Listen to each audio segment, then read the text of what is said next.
At the end of the battle against Broly, and because Goku and Vegeta had to merge, both Saiyans had decided to train with much more enthusiasm, and with much more determination, so both Saiyans had taken different paths.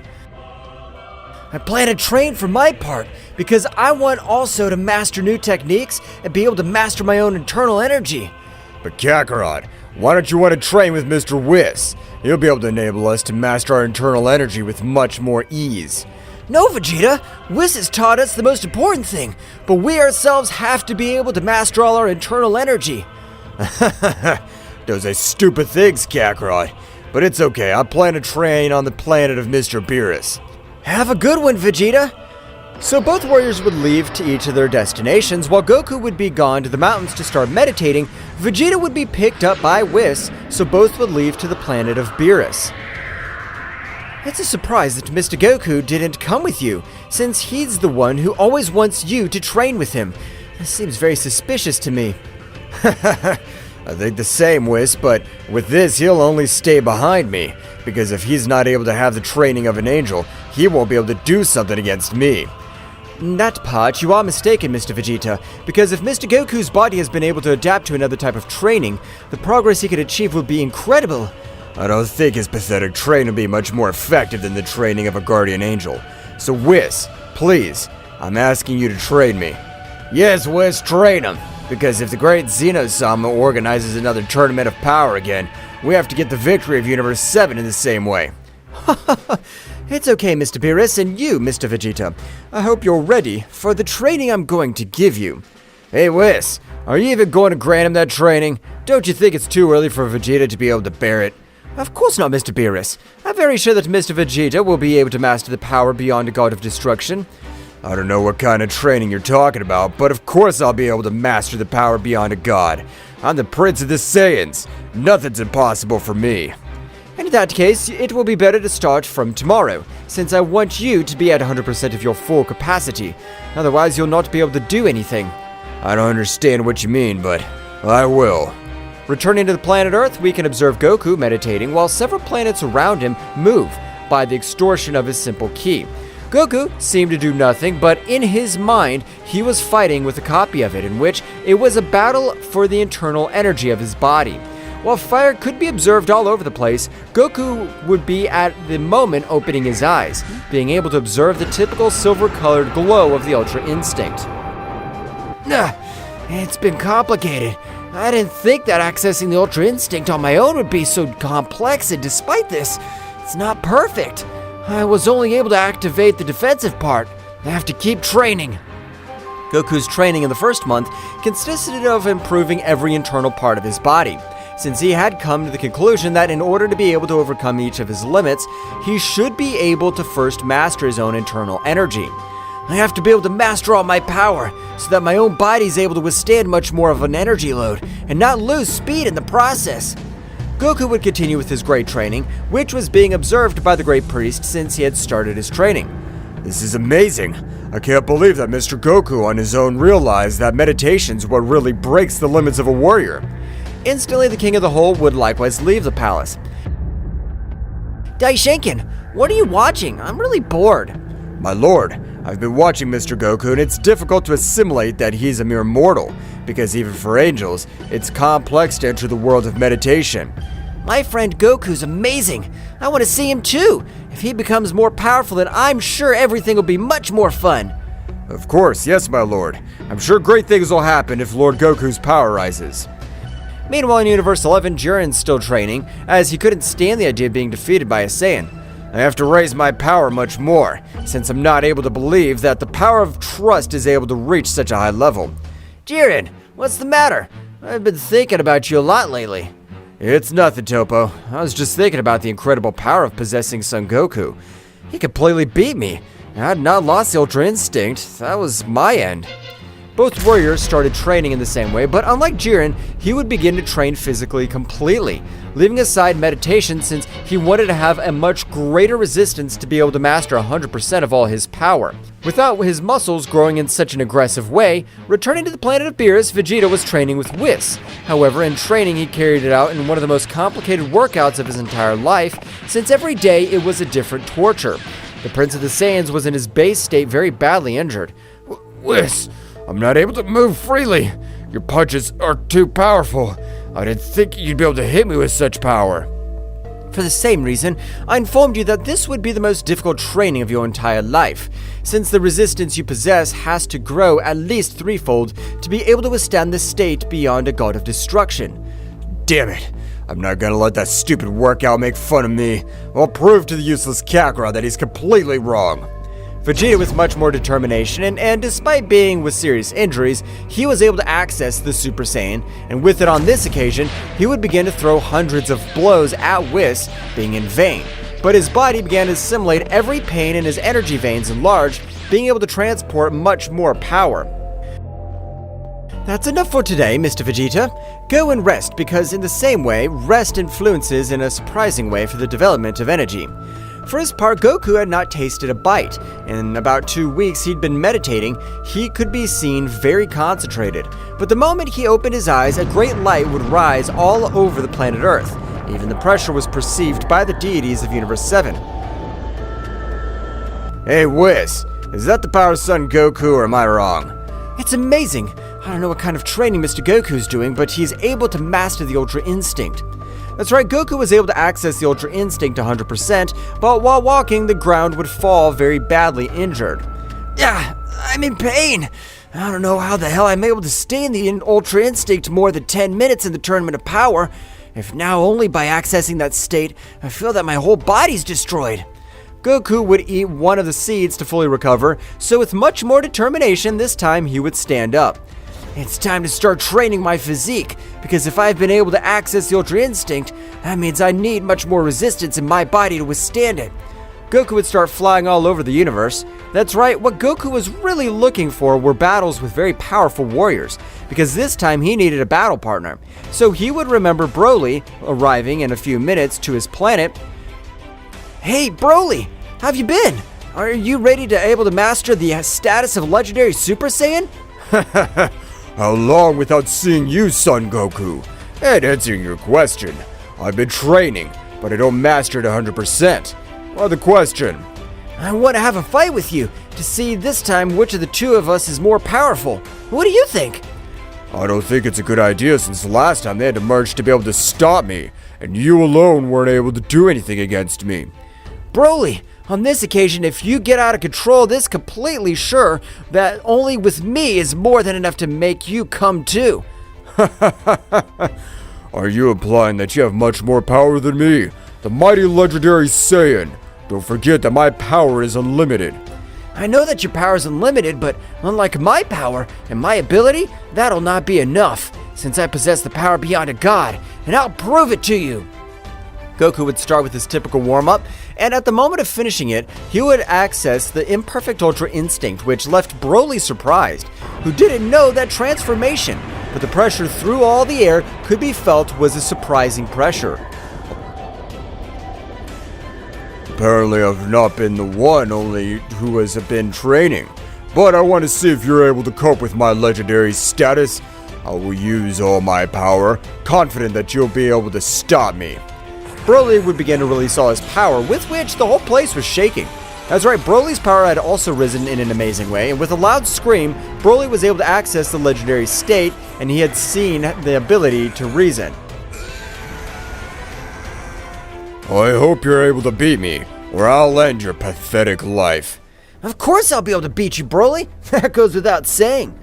Both warriors began to exchange hundreds of blows all over the place. While the whole place was destroyed by each exchange of blows, Whis would realize the battle that both Saiyans were carrying out. It's amazing that Mr. Goku is able to access 50% of the Ultra Instinct at will. I find it hard to believe that he is a mere mortal. Whis, I want to stay behind Kakarot. I also want to master the Ultra Instinct. If that worm's able to achieve it, I'm sure I could do it anyway. Of course, yes, Mr. Vegeta, but you will not be able to achieve the Ultra Instinct, since the energy that runs through every part of your body is energy of destruction. That means I'll never be able to reach this state with which Kakarot's been intangible. I wouldn't say that, Mr. Vegeta, since for that very reason I've been granting you this rigorous training, since the resistance you need is amazing, but you are ready to access the Ultra Ego. Ultra Ego? What's this? The Ultra Ego, like the Ultra Instinct, both are doctrines, which will give you a great advantage in battle, because if you face any warrior who doesn't possess either of these doctrines, your victory is guaranteed in 95%. That's right, Mr. Vegeta, but if both possess doctrines, the victor will be the one who is able to take any advantage in the battle or even. I'm ready to access the Ultra Ego. Vegeta would begin to expel all his power with the energy of a god of destruction. Meanwhile, returning to the battlefield, both Saiyans seemed to be very similar, but in an oversight of Goku, Broly was able to grant him an accurate blow, sending him flying. But the critical blow was instantly that Broly moved at a great speed and was able to hit a blow to the back of his head, which even made him lose consciousness. Broly, having lost control, would begin to destroy everything around him. Well, Goku was unconscious, but at the moment when she opened her eyes, her gaze had completely changed, accessing the Super Saiyan Blue, but something strange this time was that his hair, instead of being blue, was a pink color. Damn good for nothing? I don't know what happened, but I plan to end your miserable life once and for all. Goku had thrown himself against Broly, being able to grant him thousands of gravity hits. That's right, Goku had been able to get a great power-up, while his energy had completely changed to an amazing negative energy, which was perceived even by the deities of Universe 7. Whis, what happened to Son Goku's ki? Because it stopped feeling for a few moments, and when it came back, it's a power of pure evil. Vegeta was able to access the Ultra Ego successfully. I want to fight the cursed one of Kakarot. I want to show him who's the prince of the Saiyans. While Goku on this occasion had begun to torture Broly with each of his punches, as he had been able to awaken his true killer instinct. I'll end your life. It feels good to be back after so long.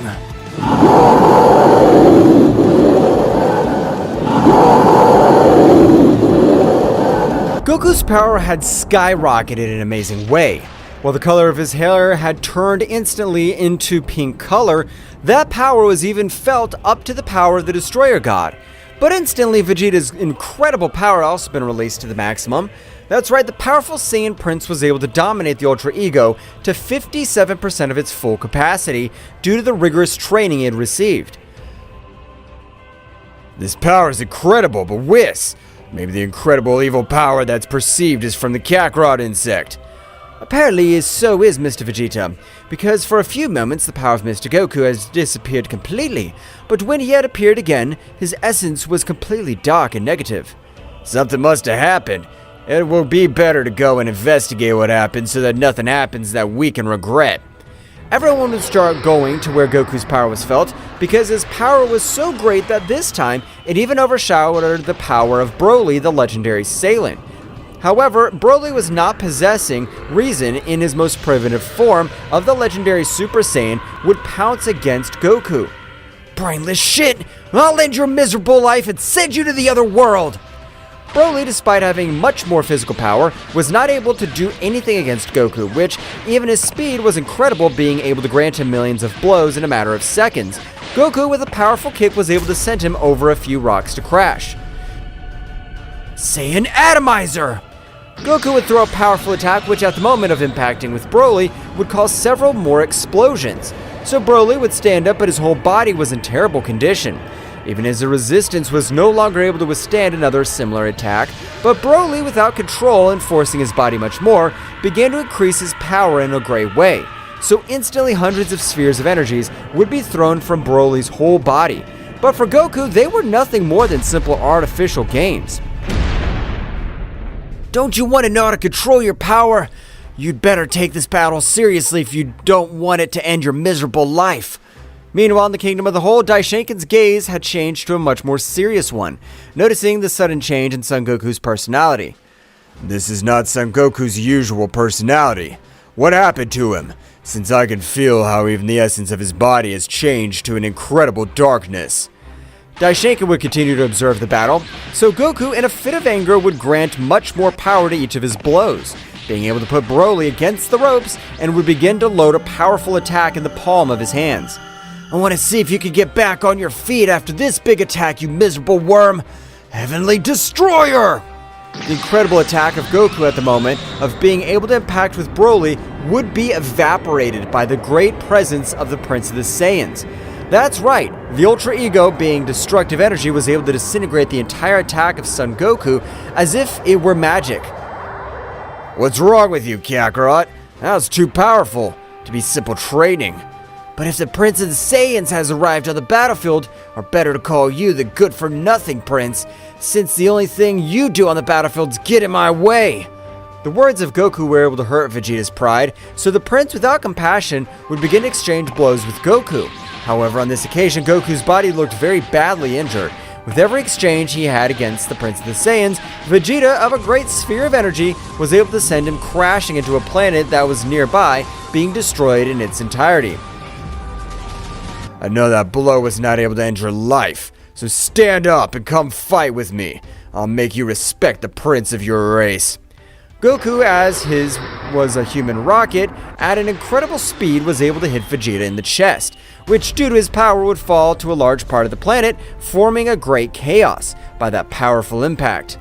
Whis, that's not really Goku, because every chance he gets, he tries to end Vegeta's life, and it's very different from what Goku would do. Don't be confused with my damn prince.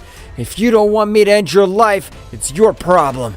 But I will use all my power to end your pathetic life. Vegeta would stand up with some injured beads, but they were only superficial, since thanks to training his physique, his resistance was much higher than Son Goku's resistance. That blow has been somewhat effective, but if you want to be able to manage to hurt me, you'll have to possess much more power, because otherwise I'll end your miserable life. Ha ha ha! That's what I wanted to hear, Prince Good-for-Nothing. Goku would pounce against Vegeta, while Vegeta likewise. Both Saiyans on this occasion seemed to have a very even battle, while Whis was able to observe Broly out of combat on the verge of death. It would be better to cure Mr. Broly, since apparently he was fighting against Mr. Goku, and he could give us important information about what happened to him. Whis, with his help from his staff, he was able to give all the energies to Broly, but without effectiveness of being able to wake up, because the power that Goku had used in each of his blows had left him very badly injured in his internal system. Apparently, he'll have to rest for the next 24 hours, so he'll have to be able to wake up. The battle of both Saiyans on this occasion was even being observed by the great Zeno-sama, who with a very cold gaze would contact with God Beerus. Beerus, I hope you're able to hear me. I don't know what's happened to my friend Goku, but if he doesn't react, I want you to end his life as he's a big threat. Whatever you say, great Zeno-sama. Mr. Beerus, it is best, since you know that Son Goku can be a prodigy, and that his heart has been filled with evil. It can bring great consequences. Damn, I don't want to end Son Goku's life. It'd be better to try to get him back to normal. If necessary, use your power so that you'll be able to wake Broly. Whis would start to make a little of his energy flow throughout Broly's body, so after a few minutes, Broly was able to wake up, finding himself a little confused. Ugh, my head hurts too much. What happened? Where are we? Mr. Broly, this is not the time for this, but please, what happened to Mr. Goku in his battle? Why did your energy change so drastically? I'm sorry, but not being able to control my legendary status, I'm not able to have any memories about the battle I had against Son Goku. Angelic Divine Consciousness. The Whis technique was able to grant divine control of any state or transformation, so Broly was able to remember every moment of battle. Even this time, he was able to transform into his legendary state without losing control. As far as I realize, I've been able to hit Goku in the back of his head, so I have knocked him out, and when I regained consciousness, his essence and power changed to a totally negative one. Apparently, it's what I was afraid of, as Son Goku told us a few years ago. Flashback. But it seems strange to me that being a Saiyan, you don't have the annihilation of planets, nor the extermination of other races. You are a very peculiar Saiyan. That's because when I was very small, I fell from a great height, so my personality changed completely, disappearing my thirst of blood and destruction. And a flashback. That means that the real Goku has awakened. The Goku that has to destroy the entire planet Earth to be able to conquer it without leaving anything standing. And that's what you're telling me is correct, Beerus. We have no choice, but apparently Vegeta's able to have the advantage in the whole battle. The Saiyan Prince in every exchange of blows was even able to do great damage to him with his simple aura, which resembled the energy of destruction. So Goku looked very badly injured, but Goku would take a little distance. I am able to realize that, to be a good-for-nothing, you have an incredible power. But if it's miserable, you have only achieved that power, training with the angel of the god of destruction. I don't know what the hell you're saying. If I'm giving you a beating and you're not able to do anything against me. I haven't used all my power. I just wanted to test the power of this Super Saiyan Rose that I've been able to obtain. But now I'll show you the power that you could never aspire to.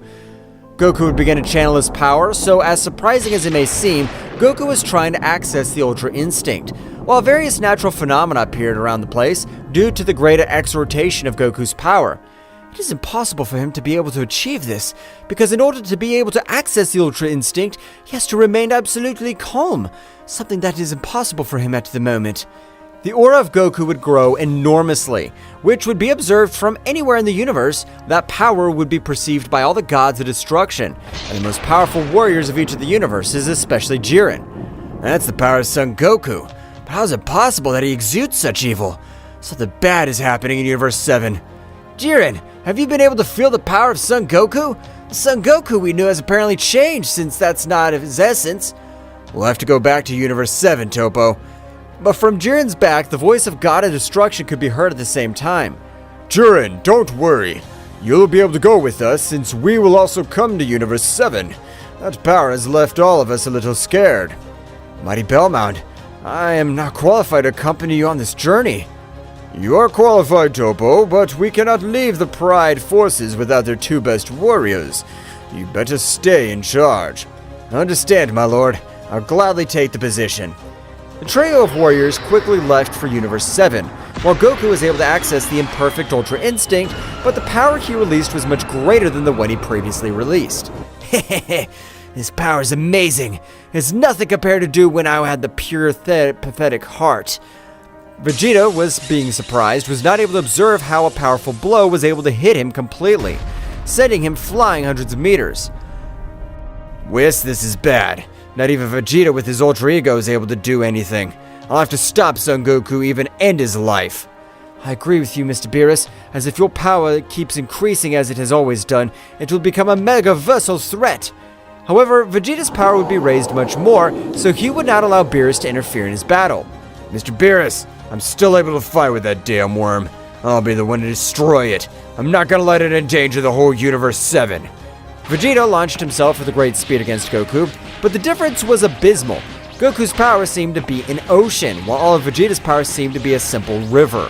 That's right, the difference was unreal. So Goku, of an energy sword, was able to cut off all his limbs, leaving on the ground on the verge of death without being able to move.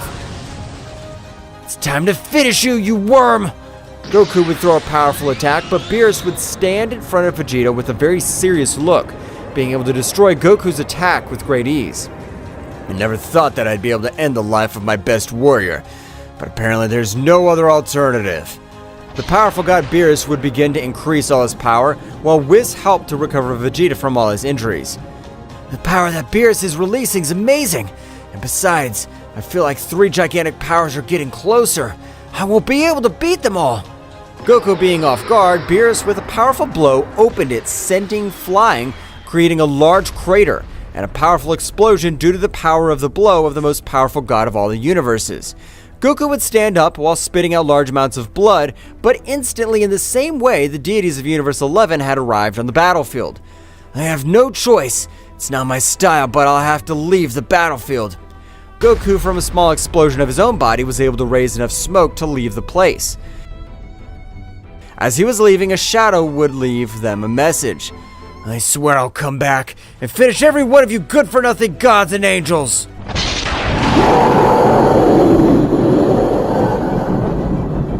Goku had been able to disappear with great precision just at the exact moment in which the god of destruction Beerus had thrown one of his most powerful attacks.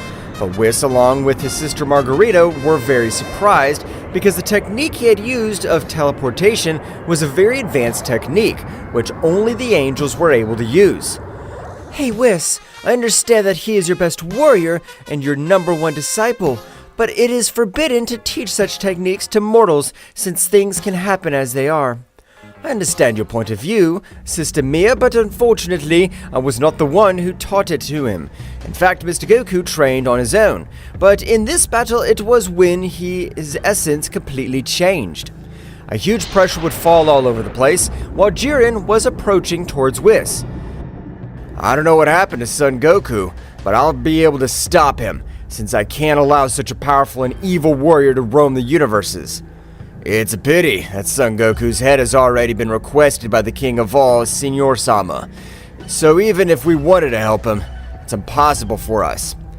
But we must do something, and fast, because if what Whis is telling me is correct, that Saiyan's capable of being done with techniques from us, the angels. Meanwhile, in an inhospitable planet on the 12 universes, Goku, as if it were a meteorite, would fall to the planet, causing great destruction all over the place, while large amounts of blood were scattered all over the place. That hurt me too much. That damn dwarf really asked for my head, but that'll be impossible for him since I possess the power beyond gods.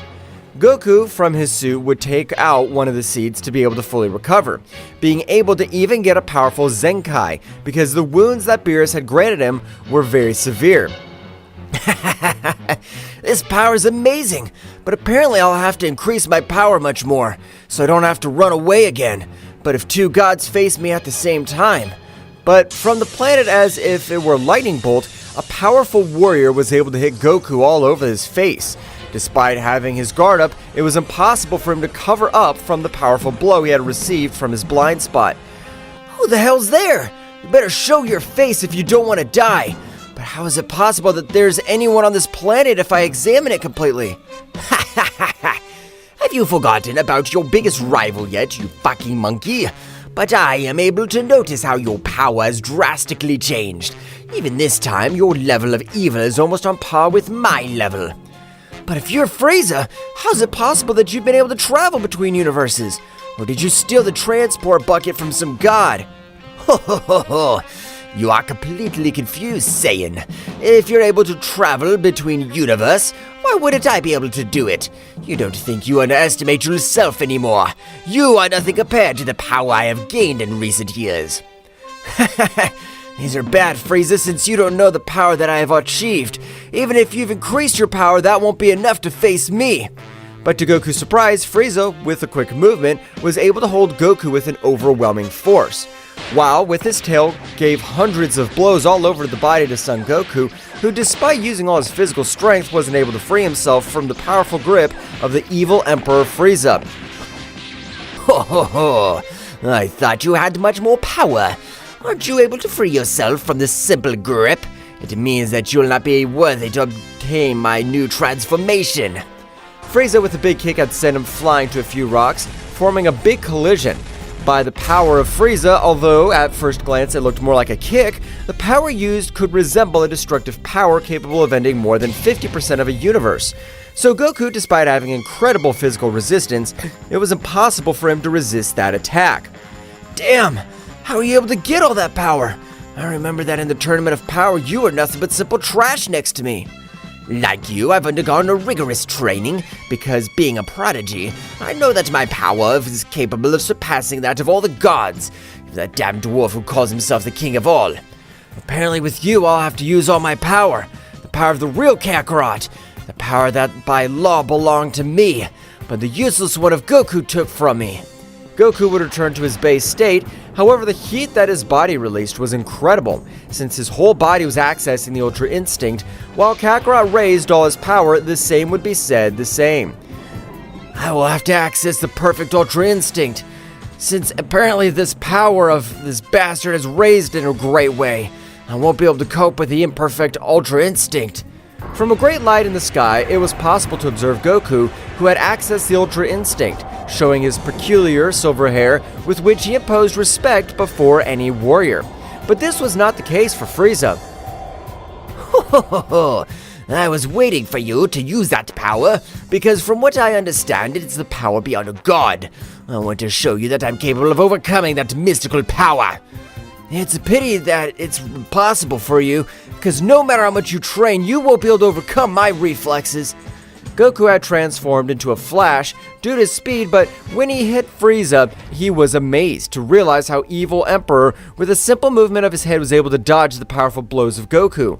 So Goku would start throwing millions of blows against Frieza, but this wasn't enough, since the power of that Frieza on this occasion even surpassed the power of Beerus. If that's all your power, you've decepted me, since I thought you had much more power. But it's a pity that your power's so low. What are you saying? If you haven't been able to give me any hits either. But Goku's mouth would be closed with a great blow which had sent him to the base of the planet. Meanwhile, the deities of Universe 11 and 7 had headed to the kingdom of the great Zeno-sama to inform the whole situation being received by Daishinkan. What's happened was Mr. Goku's very bad, since his power has no limit being a Saiyan, and his heart will be corrupted. He'll have a beastly power increase. But what can we do? Or do we have to end Kakarot's life? Goku's my best friend, but I can't let the 12 universes fall into chaos for one warrior. Even if it hurts, I have to finish my best friend Goku. As you yourselves have heard, you have precise orders to end the life of Mr. Goku before we, the High Commands, take action in the matter. Father, excuse the question, but if you, the action in the matter, what measures will you take to end Mr. Goku? We plan to make a single attack, with which it'll be enough to end the life of Mr. Goku, even if we have to end that universe completely. Daishinkan-sama, is he perhaps implying to me that with the attack that eliminated Son Goku, it'll be directed to an entire universe?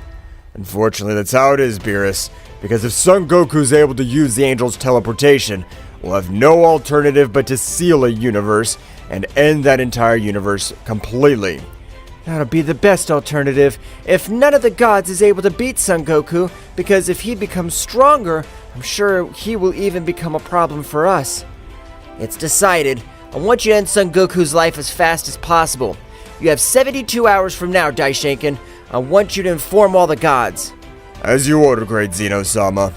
Daishinkan would transmit the information to each of the gods, so everyone mobilized in search of Son Goku.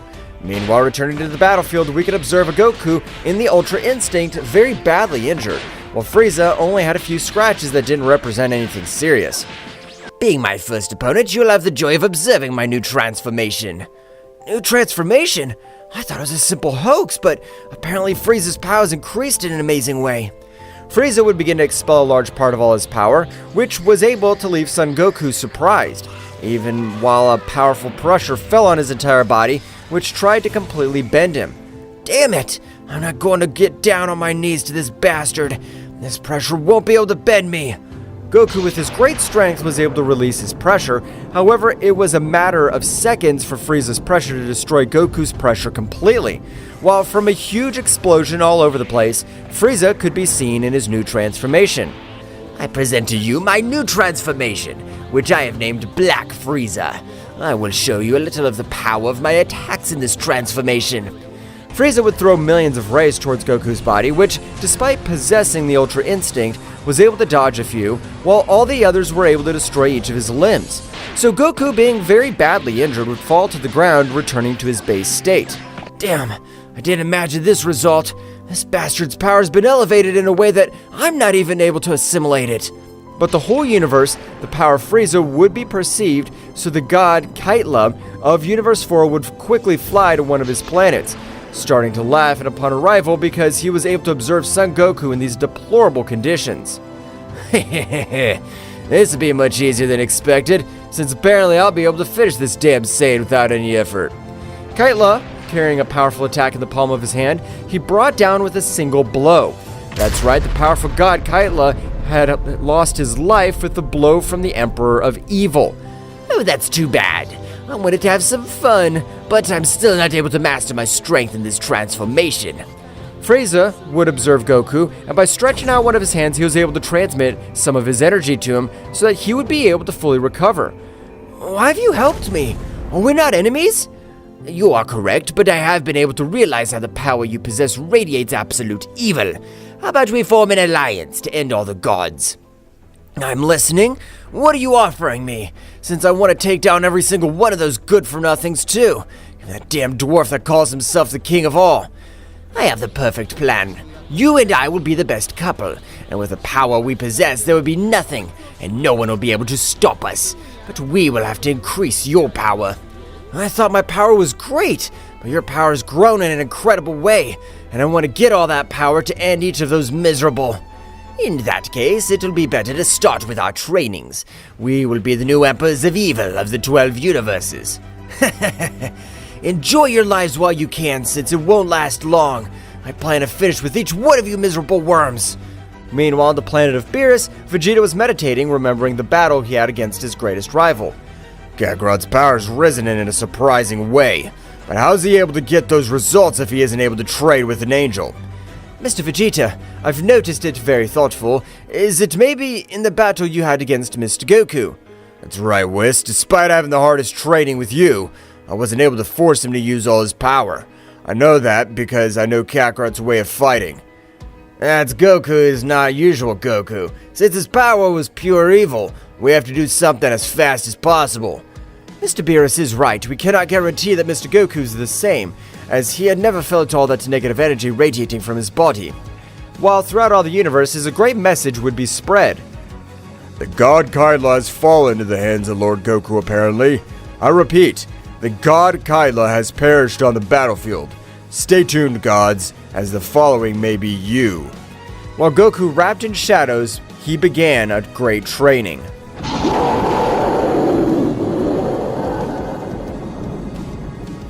The news about the death of the god Kaila had left the whole divine world very surprised, since the gods possessed a similar power among all, with the exception of the first three gods, which their powers were much superior to the others, being able to face all the gods and defeat them very heartily. The power that Son Goku's been able to obtain is a power that we cannot take lightly, because if he has been able to finish with one of the gods, that means that he has the power to finish with most of the gods. Hey, Whis, this is bad. Son Goku's power these days rise in an incredible way to be able to beat the Mario of Kaila. That's right, Mr. Beerus, but we're not able to feel your power, so we're sure that in Universe 7 you are not. Damn insect. I didn't think you'd be able to end the life of the god of destruction. Apparently you really want to die. Meanwhile, on the planet of Universe 4, Frieza, together with Goku, had been able to carry out the riskiest training of his entire life, since on this occasion, Frieza's attacks were with the intention of ending Goku's life. That's right, Goku at the end of each of his workouts was on the verge of death. Every time I finish a day of training, I end up in these miserable conditions, but I'm sure I'll be able to overcome all my limits. Thus, about 2 months had passed in which no god or angel was able to find out the whereabouts of Son Goku, so Daishinkan had decided to take his hands on the matter. There's no remedy. I'll have to finish with the whole universe where Son Goku is, because if this continues like this, I'm sure that his power will break every one of his limiters. Daishinkan, concentrating, would try to look for the power of Goku for all the 12 universes, but was surprised not being able to feel any essence from Goku. That's right, the power of Goku seemed to have disappeared from all the 12 universes. This is amazing. The level of stealth he's been able to develop is amazing, since even I, a priest, is not able to feel his power. Meanwhile, in all this time, Goku hadn't been able to raise his power much more, because every time he increased his power, his muscles grew exceptionally, which made him very slow, and despite possessing all that great power, he was easy prey, since speed on the battlefield was essential to be able to finish off his warriors, and likewise, be able to flee when he deserved it. Damn, I don't understand why my power stopped growing like it normally did. What's happening to my body? I thought the Saiyans had no limits. In that case, I regret to inform you that you're no longer useful to me at all, because I thought that if you increased your power level much more, you'd be able to help me raise my power, but you have remained at the same level for the last 2 months. Damn it, even though I know I'm not matched for you, I'm not gonna let you end my life so easily. I'm not gonna go to the other world by myself. You'll have to come with me! Goku would increase his power to the maximum, with which he was able to have a balance between speed and power. But compared to Frieza's incredible power, this wasn't enough, since the Emperor with his simple tail was able to protect himself from all the blows he received from Son Goku. And with a great blow, he's able to send him flying to another planet, completely destroying him. While Goku's interior was in terrible conditions when receiving only one of Frieza's blows, Goku, without giving up, he would get back on his feet. But with every exchange of blows, it was the same result. Goku would be sent to a few rocks on which he vomited too much blood due to internal damage. Damn! Why am I not able to raise all my power? Damn it! Frieza began to approach Goku, while in the palm of his hand he carried a power with which he was able to completely annihilate the Saiyan. If you raised your power much more, we would have been able to annihilate the best team of all the universes. But since your power's so low, you're no use to me here. So die! Frieza would throw that beastly attack, which would begin to tear Goku apart. But as if it were a catalyst, Goku would take all the anger and frustration to be able to exceed all his limits. That's right, Goku was able to disintegrate all Frieza's power, which would leave him very surprised, because he had channeled a large amount of his power to be able to end Son Goku's life. But his amazement would grow much more when he realized how Goku's power began to rise in an amazing way, and unlike other previous times, this time his muscles weren't growing. What happened to that damn monkey? Goku's hair would begin to grow quickly, while all his power would also grow in an unreal way, making the entire Universe 4 capable of trembling, and the destruction of planets is inevitable. However, he's still not able to cross the barriers between the universes, so his power didn't reach the neighboring universes. Goku, with a powerful explosion of energy, could be observed with hair similar to the Super Saiyan 3, but this time, the color of his hair was a silver color, while his gaze was able to make even nervous to Frieza. Damn monkey, I don't know where you've been able to get much more power from, but that won't be enough for you to be able to stand up to me, the mighty Frieza! But the roles had completely changed, since on this occasion, Frieza, when granting him a powerful blow, all the bones of his arm were turned into small fragments due to the fact that Goku's body seemed to be made of steel. How fragile your bones turned out to be! Apparently you're not able to do anything against my new power. Damn monkey! Not because you've raised your power a little, you'll be able to beat me. You know the power I'm able to release in my black transformation Frieza. For that simple reason, I have not ended your miserable life. Our alliance has come to an end, but in gratitude for not ending my life on that occasion, I'll let you use all your power. Damn monkey, don't underestimate me. You'll regret your decision. Frieza would begin to transform to be able to cope with Son Goku's new power. Meanwhile, on the planet of Beerus, Vegeta had instantly accessed the Ultra Ego, causing several damages throughout the Universe 7, which would attract the attention of both deities. What happened, Vegeta? Did Son Goku come to this universe? Damn it! I want to be able to beat that Kakarot worm. That miserable battle haunts me to this day. I can't believe I haven't been able to do anything. Mr. Vegeta, don't worry. I know that there's no logical explanation for everything that has happened, but when Mr. Goku changed his essence to absolute darkness, the plus of power that he was able to obtain was overwhelming. Vegeta, don't let the failures of the past cloud your future, as you must have a cool head by the time we face Goku. Exactly, Mr. Vegeta. Even though you were able to hear the news about the death of the god Kaitala, that means that Mr. Goku has the necessary power to finish with gods without any difficulty. Damn, I'm not able to understand how that miserable worm was able to acquire all that power. I'm a high-class warrior. I can't be surpassed by a low-class warrior, scum. Vegeta, remember that if a warrior does the required merits, he'll be able to become a powerful warrior, no matter the talent. What matters is the effort. Mr. Vegeta, in that case, we will return to training since apparently he's very upset and you must stay calm for when he faces Mr. Goku again. Meanwhile, in Universe 4, Frieza had been able to access his transformation, so the battle this time seemed much more even. But something unreal would begin to happen because on this occasion, Goku was the one who began to pressure Frieza with his great power. And although Frieza, this time using his maximum power, was not able to do anything against him, since Goku's power had surpassed him by dozens of times. So Goku, with a powerful blow, was able to send him crashing into one planet. Damn, where'd you get so much power from? It was the same thing that happened in our first battle. You're about to be defeated and your power always grows back. My power has no limits, as I told you. I just got a little stuck, but now I feel as my power rises in a great way. Furious, Frieza would throw millions of energy rays again, which were able to leave Goku on the verge of death in his previous fight. But this time, everything would happen completely different, because at the end of all the smoke that had caused all of Frieza's attacks, Goku could be seen with a few scratches all over his body. I'll show you a little of my new power, as I'll use the same pressure which with you tried to bend me. Goku would release a little of his pressure, being able to get Frieza on his knees, without being able to do absolutely anything, so Goku, as if he were a giant, began to approach Frieza with a very serious look. Damn, will I ever lose my life again to this miserable Saiyan again? You were right, Frieza. We would be the best destruction team, but your power's not even on par with mine. So I'll have to end your miserable life once and for all. Frieza would try to move, but the pressure that fell on his entire body was even able to break one of his bones. Atomic Destroyer! Goku would throw a powerful fire dragon, which was able to destroy every one of Frieza's cells, reducing him to simple atoms. Hence the name of his technique. Goku would immediately return to the Ultra Instinct with a few wounds, but he would spit out a lot of blood, and at the moment of walking, hundreds of rays would come out of his entire body. Apparently the power I've used goes far beyond the resistance that my body possesses. I've been able to defeat Frieza in the indicated time. Goku would be out of combat. Returning to the Kingdom of the Whole, Daishinkan was very thoughtful not to receive any information from Son Goku. This is really bad. Why am I not able to feel Son Goku's power?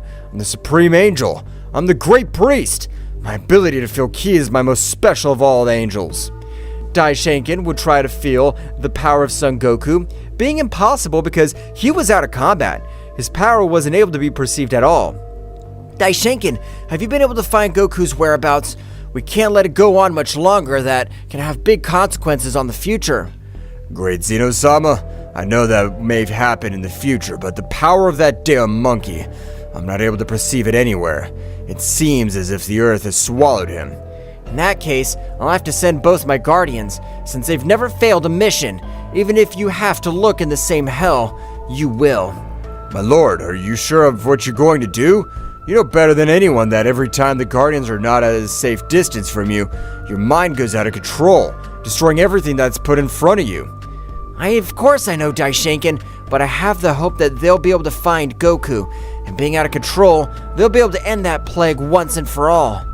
Understood, Great Zeno-sama. In that case, I'll inform each of the gods and angels to stay away. Okay, Daishinkan, I'll give you 10 minutes to be able to inform them. Daishinkan would inform each of the gods, and a general message thanks to some runes, which were able to give message throughout the universe. All the gods, along with their angels and elite warriors, would leave at the same point, so as not to be caught off guard. It's time, Guardians. I want you to leave and find Son Goku. I want you to end his existence completely. As you order, Great Zeno-sama. Both Guardians would leave the kingdom at full speed, while Goku in Universe 4 was still out of combat.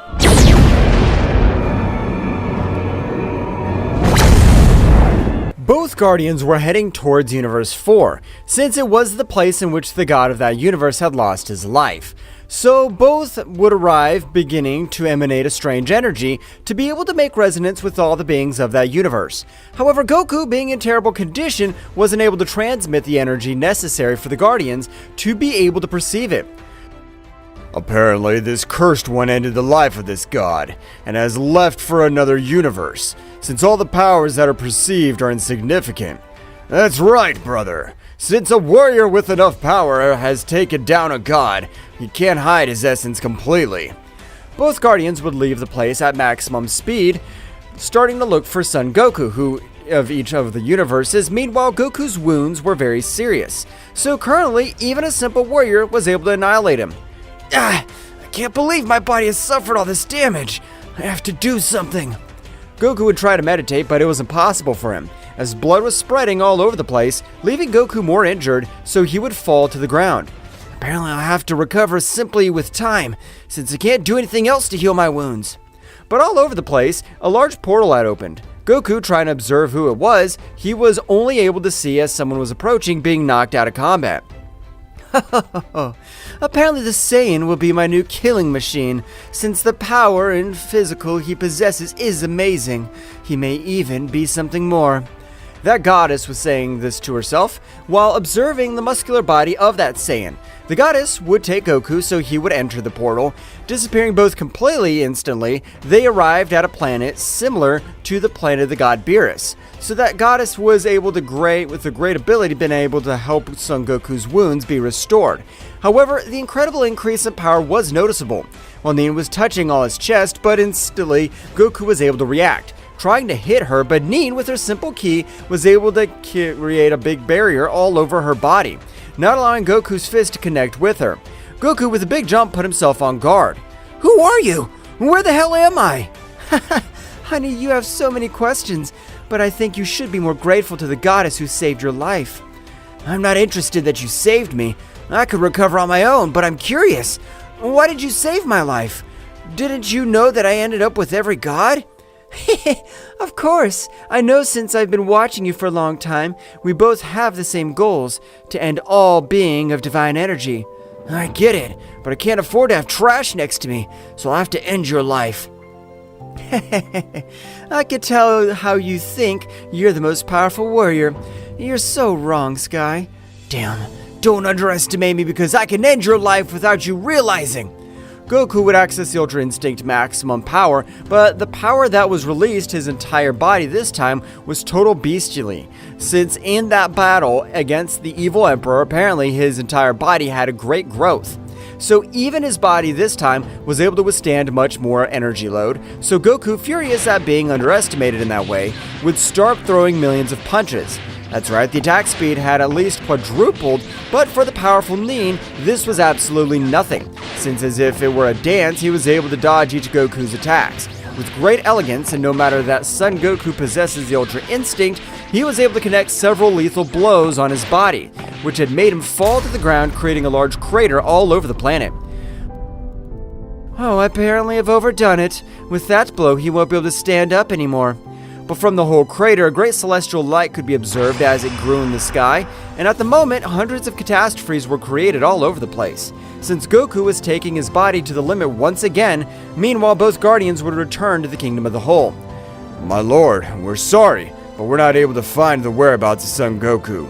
This is strange, since even the Guardians possess the ability to sense ki much greater than mine.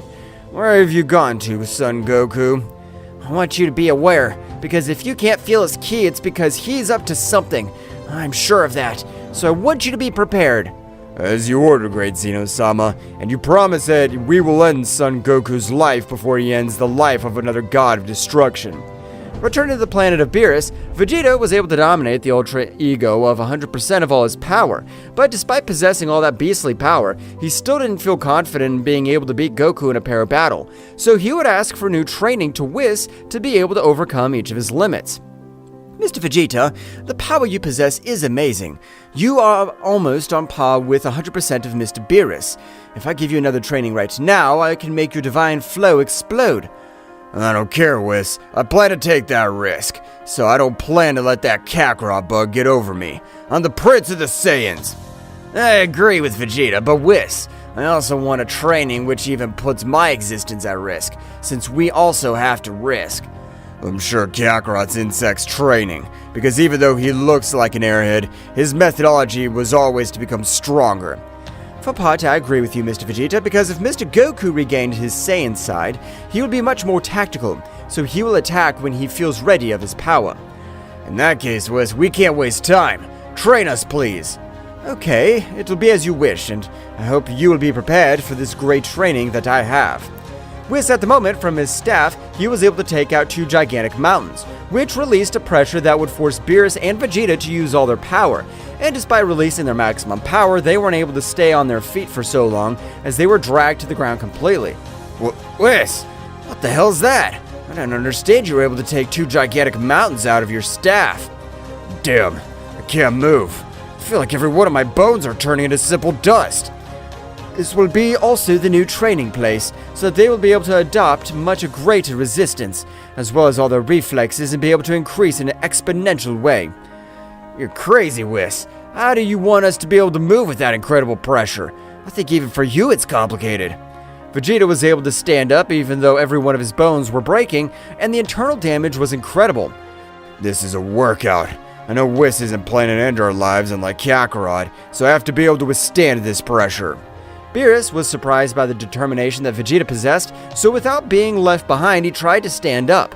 But for the god Beerus, despite being the most powerful, he was able to stand up for only 3 seconds, and instantly, he'd be dragged back to the ground unable to do anything. Damn, I can't believe Vegeta's power is able to overcome me. Or is it determination to be the Prince of the Saiyans? That's right, the power of Vegeta wasn't able to defeat the god Beerus.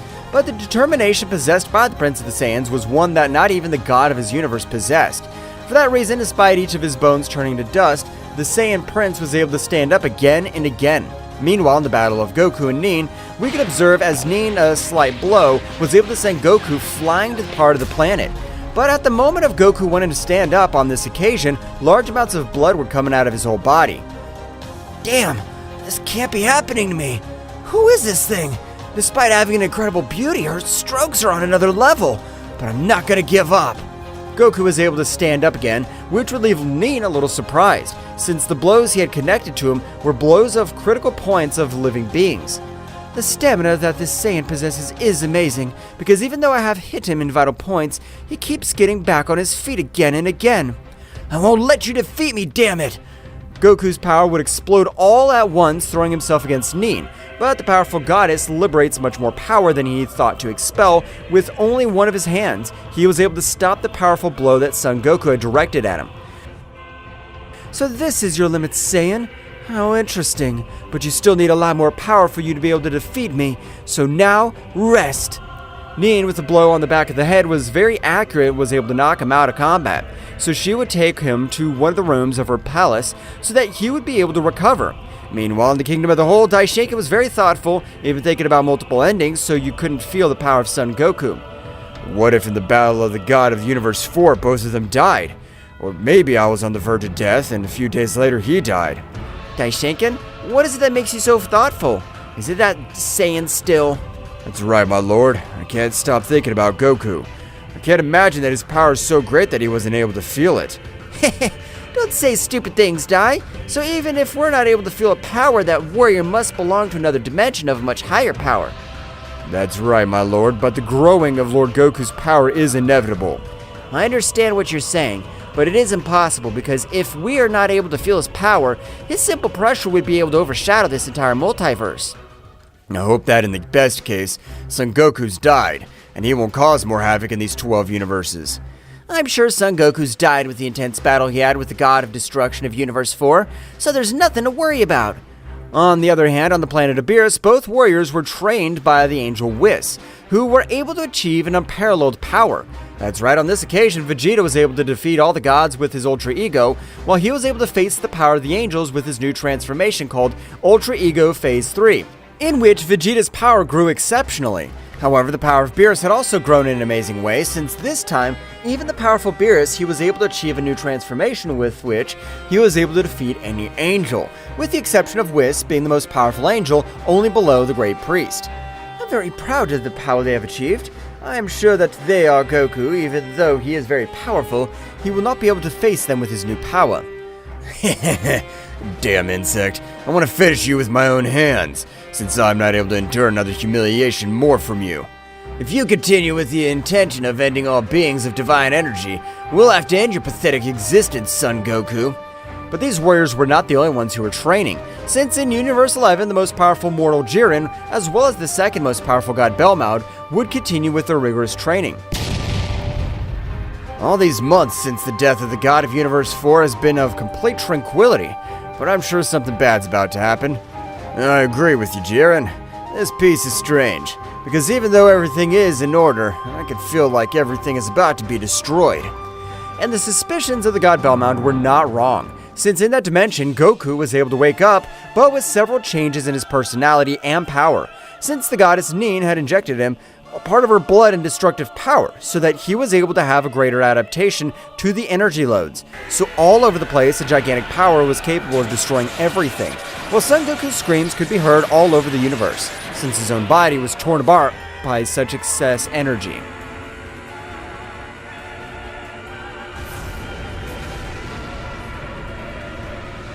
The power of Goku would continue to increase in a great way, But in all this great power would bring great consequences, since all his internal energy system began to be destroyed in the same way. So the goddess Nin, realizing such an event, would begin to leave the place. That stupid guy hasn't been able to stand the power beyond a demon god. He better die for his pathetic weakness. As Nin was leaving, he would hear Kakarot's voice. Damn good for nothing. You better leave or end my life yourself right now, because I promise that if you survive, you'll be the first to die. Honey, your body is disintegrating with your own power. You haven't been able to assimilate the great gift I've given you, so you better die. While Nin was leaving, something made her stop because all over the place, roars as if it were a beast made her stop.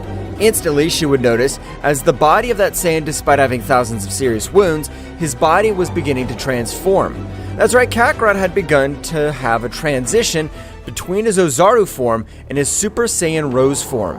But to Nin's surprise, the power that Goku released on this occasion was even able to cut off the same breath, because the pressure that his whole body was releasing was incredible. I can't believe it. I have to run away. The power he's releasing is even bigger than my power. I won't be able to do anything. Nin would try to flee quickly from the place, but at the moment, a gigantic claw was able to make her fall to the ground with multiple wounds all over her body. So at the moment, Nin would concentrate large amounts of energy on each of her wounds so that they would be able to get out at a great speed. But her terror would increase much more when she realized how that gigantic monkey was returning to normal size. However, the power that emanated was able to end Nin's life with a single blow. No, damn, I have to run. That Saiyan won't forgive the humiliation I've put through. I'll have to get the hell out of here. Nin, with his great power, would try to open a three-dimensional crack, but it was useless to him since the power that Kakarot released overshadowed all of Nin's power completely. So Nin would stare at Goku with great determination. He would increase his power to the maximum. I have to end her life while she's transforming. It's my only way to survive. Nin would expel all her power and begin to channel in a single one of his hands. The power he released was gigantic, since even part of the planet was destroyed with the simple release of that attack. I hope you're able to withstand this attack that is done with 100% of all my power. Not even a priest would be able to withstand it. The powerful attack was coming towards Kakarot, but to Nin's surprise, Kakarot, with only one of his hands, was beginning to repel such an attack, until he was able to make it so small, but the effort he was making was incredible, since Kakarot was still in transition. However, he had been able to withstand all the power that Nin had directed at him. After a few minutes, a big explosion would be created all over that place. That's right, the power that Kakarot had been to destroy would have caused that big explosion. It doesn't matter that you're able to destroy my attack, since one way or another, the attack had to explode, and it did so a few millimeters away from you. That means that you are more than dead. But among all the chaos that had been formed, a silhouette would begin to form. That's right, Kakarot's entire body was engulfed in flames, while Kakarot, with a cold gaze, would approach towards Nin. His appearance had also changed completely, because this time, he had a pink fur while his gaze would make even the most experienced warrior run, because the simple pressure and aura of Kakarot were able to form the silhouette of death. You've tried to kill me with that power. Even was no longer useful to you. You tried to end my life, so this very instant, I'll end your pathetic life. Kakarot would get much closer to Nin, but with a big flash and without caring that she was a woman, he would connect a powerful blow to Nin's stomach, which on this occasion would make her bleed too much. Nin would fall to the ground, while Kakarot would put a leg over her head. Who's the weak one this time? You are really considered a super goddess. Don't make me laugh. Your power's pathetic. You don't compare yourself to even an ant. You're useless. Nin, with his great power, would try to stand up, succeeding, but at the moment of throwing a blow, Kakarot, with his great speed, would fall on Nin's entire body, which again would make her fall to the ground, but this time with much more power. You're good for nothing, but I'll give you an advantage. I'll fight only with my right arm, and if you're able to make me bleed, I'll forgive your miserable life. Kakarot would stop releasing all that great pressure, so Nin, furious and with her pride shattered, would receive the pallium of her life, because while Nin tried to hit, Kakarot was able to connect hundreds of blows, so Nin wasn't able to do anything against him. Hell, Giving a little of my power to this damn mortal has been a terrible idea. If I have to end this wretch's life or run away, but it'll be very complicated for me. Nin would pounce again against Kakarot, but the result was still the same. Meanwhile, in the Kingdom of Everything, Daishinkan had organized a meeting because Son Goku deserved it. Angels and gods, I'll be clear from the beginning. This meeting is for each of you to train, since one of the 12 gods had already fallen into the hands of Son Goku, but in all this time there has been no information about Son Goku. But father, there's no possibility that Mr. Goku died in the Battle of the God of Universe 4, since ending the life of a god is not simple. Excellent point of view, Whis. And of course there's no small possibility, but we have not been able to find Son Goku's body, nor his soul in the other world. If that means the God of Universe 4 used the destructive energy, or Son Goku's still alive. Indeed. Even the Guardians of the mighty Zeno-sama have not been able to find out his whereabouts. For that reason, I have to keep them up their guard. All the gods would make a bow, quickly leaving to each of their universes. For their part, the deities of Universe 11 and 7 had gathered on the planets of Beerus, as well as their most powerful fighters. Belmont, one way or another, we'll have to finish that wretch, since I'm almost sure that miserable Saiyan hasn't died. But Beerus, why are you so sure? You're better than anyone to know that defeating a god isn't an easy thing, and if he's been able to defeat him, he'll have to be willing to die. With the respect you deserve, God Belmont, Kakarot's still alive, and I assure you, because Kakarot never gives up, and if they were not able to find his soul in the other world with 100%, I could say he's still alive. In that case, he's alive. This time, I'm planning to end that miserable mortal's life. I can't believe I lost him in the Tournament of Power, and now I want to destroy all the 12 universes. But in that case, we must have a plan, and above all, not to trust ourselves, since I know better than anyone that Son Goku is an expert on the battlefield. But while everyone was talking, the 12 universes began to see each other in absolute chaos. While hundreds of rays and lightning could be observed all over the place, and instantly a pressure that had been able to bend each of the guardian angels became present, that pressure even made Daishinkan move much slower. Whose big pressure is this? I'm surprised that there's a being able to limit my speed, but I don't think it's Son Goku. In Universe 7, a dark, large energy portal would form, but a moment later it would explode completely, and a Kakarot with a few wounds could be observed while possessing the heart of the goddess Nin in one of his hands. I have to show you that to Daishinkan. What'll be his reaction when he realizes that I've been able to take down a goddess that even he respected? But Kakarot, before going to the Kingdom of the Whole, he would realize that the power of the deities of Universe 7 and 11 was very close. So as if it were a flash, he would arrive in front of them, who was not able to raise their head, since the pressure would increase much more. But Kakarot, at the moment of arriving, would give a big laugh, and his great pressure would decrease. How pathetic! They're not able to move with that simple praising. How will they be able to beat me?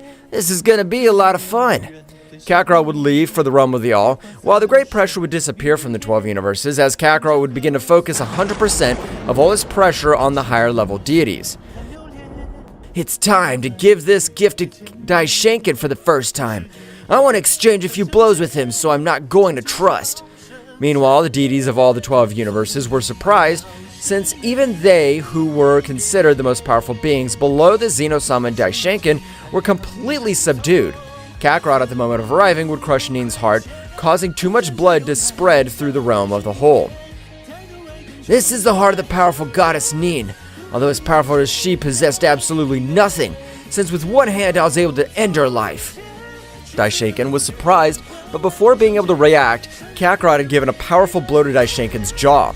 But the blow contained an overwhelming power, which was able to send Daishinkan flying to a planet, completely destroying it.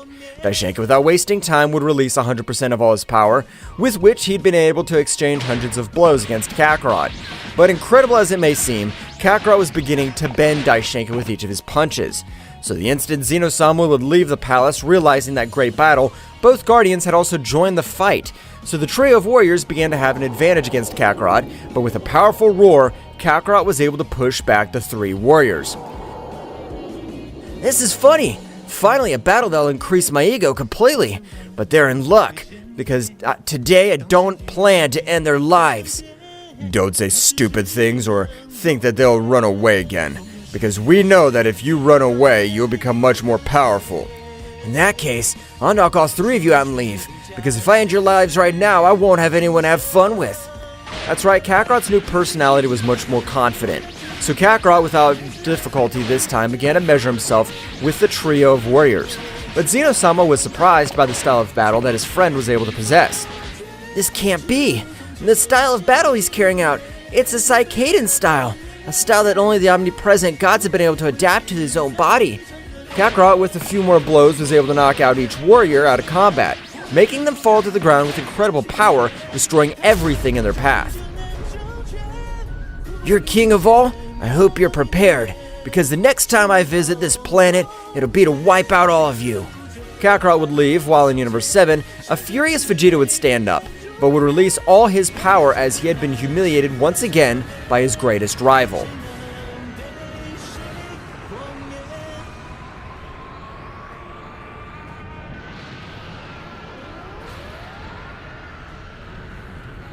The Vegeta power would rise in an incredible way, so much that it would leave everyone present surprised by the brutal increase in power of the Prince of the Saiyans.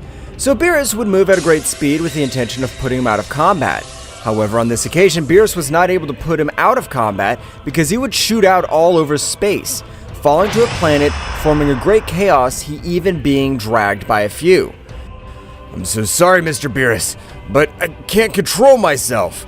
I went in that damn worm's life with my own hands. But the Prince of the Saiyans would be taken out of his thoughts by the voice of Gohan. That's right, the voice of Son Goku's eldest son. Mr. Vegeta, I understand that you want to end my father's life, but currently, it's impossible for us.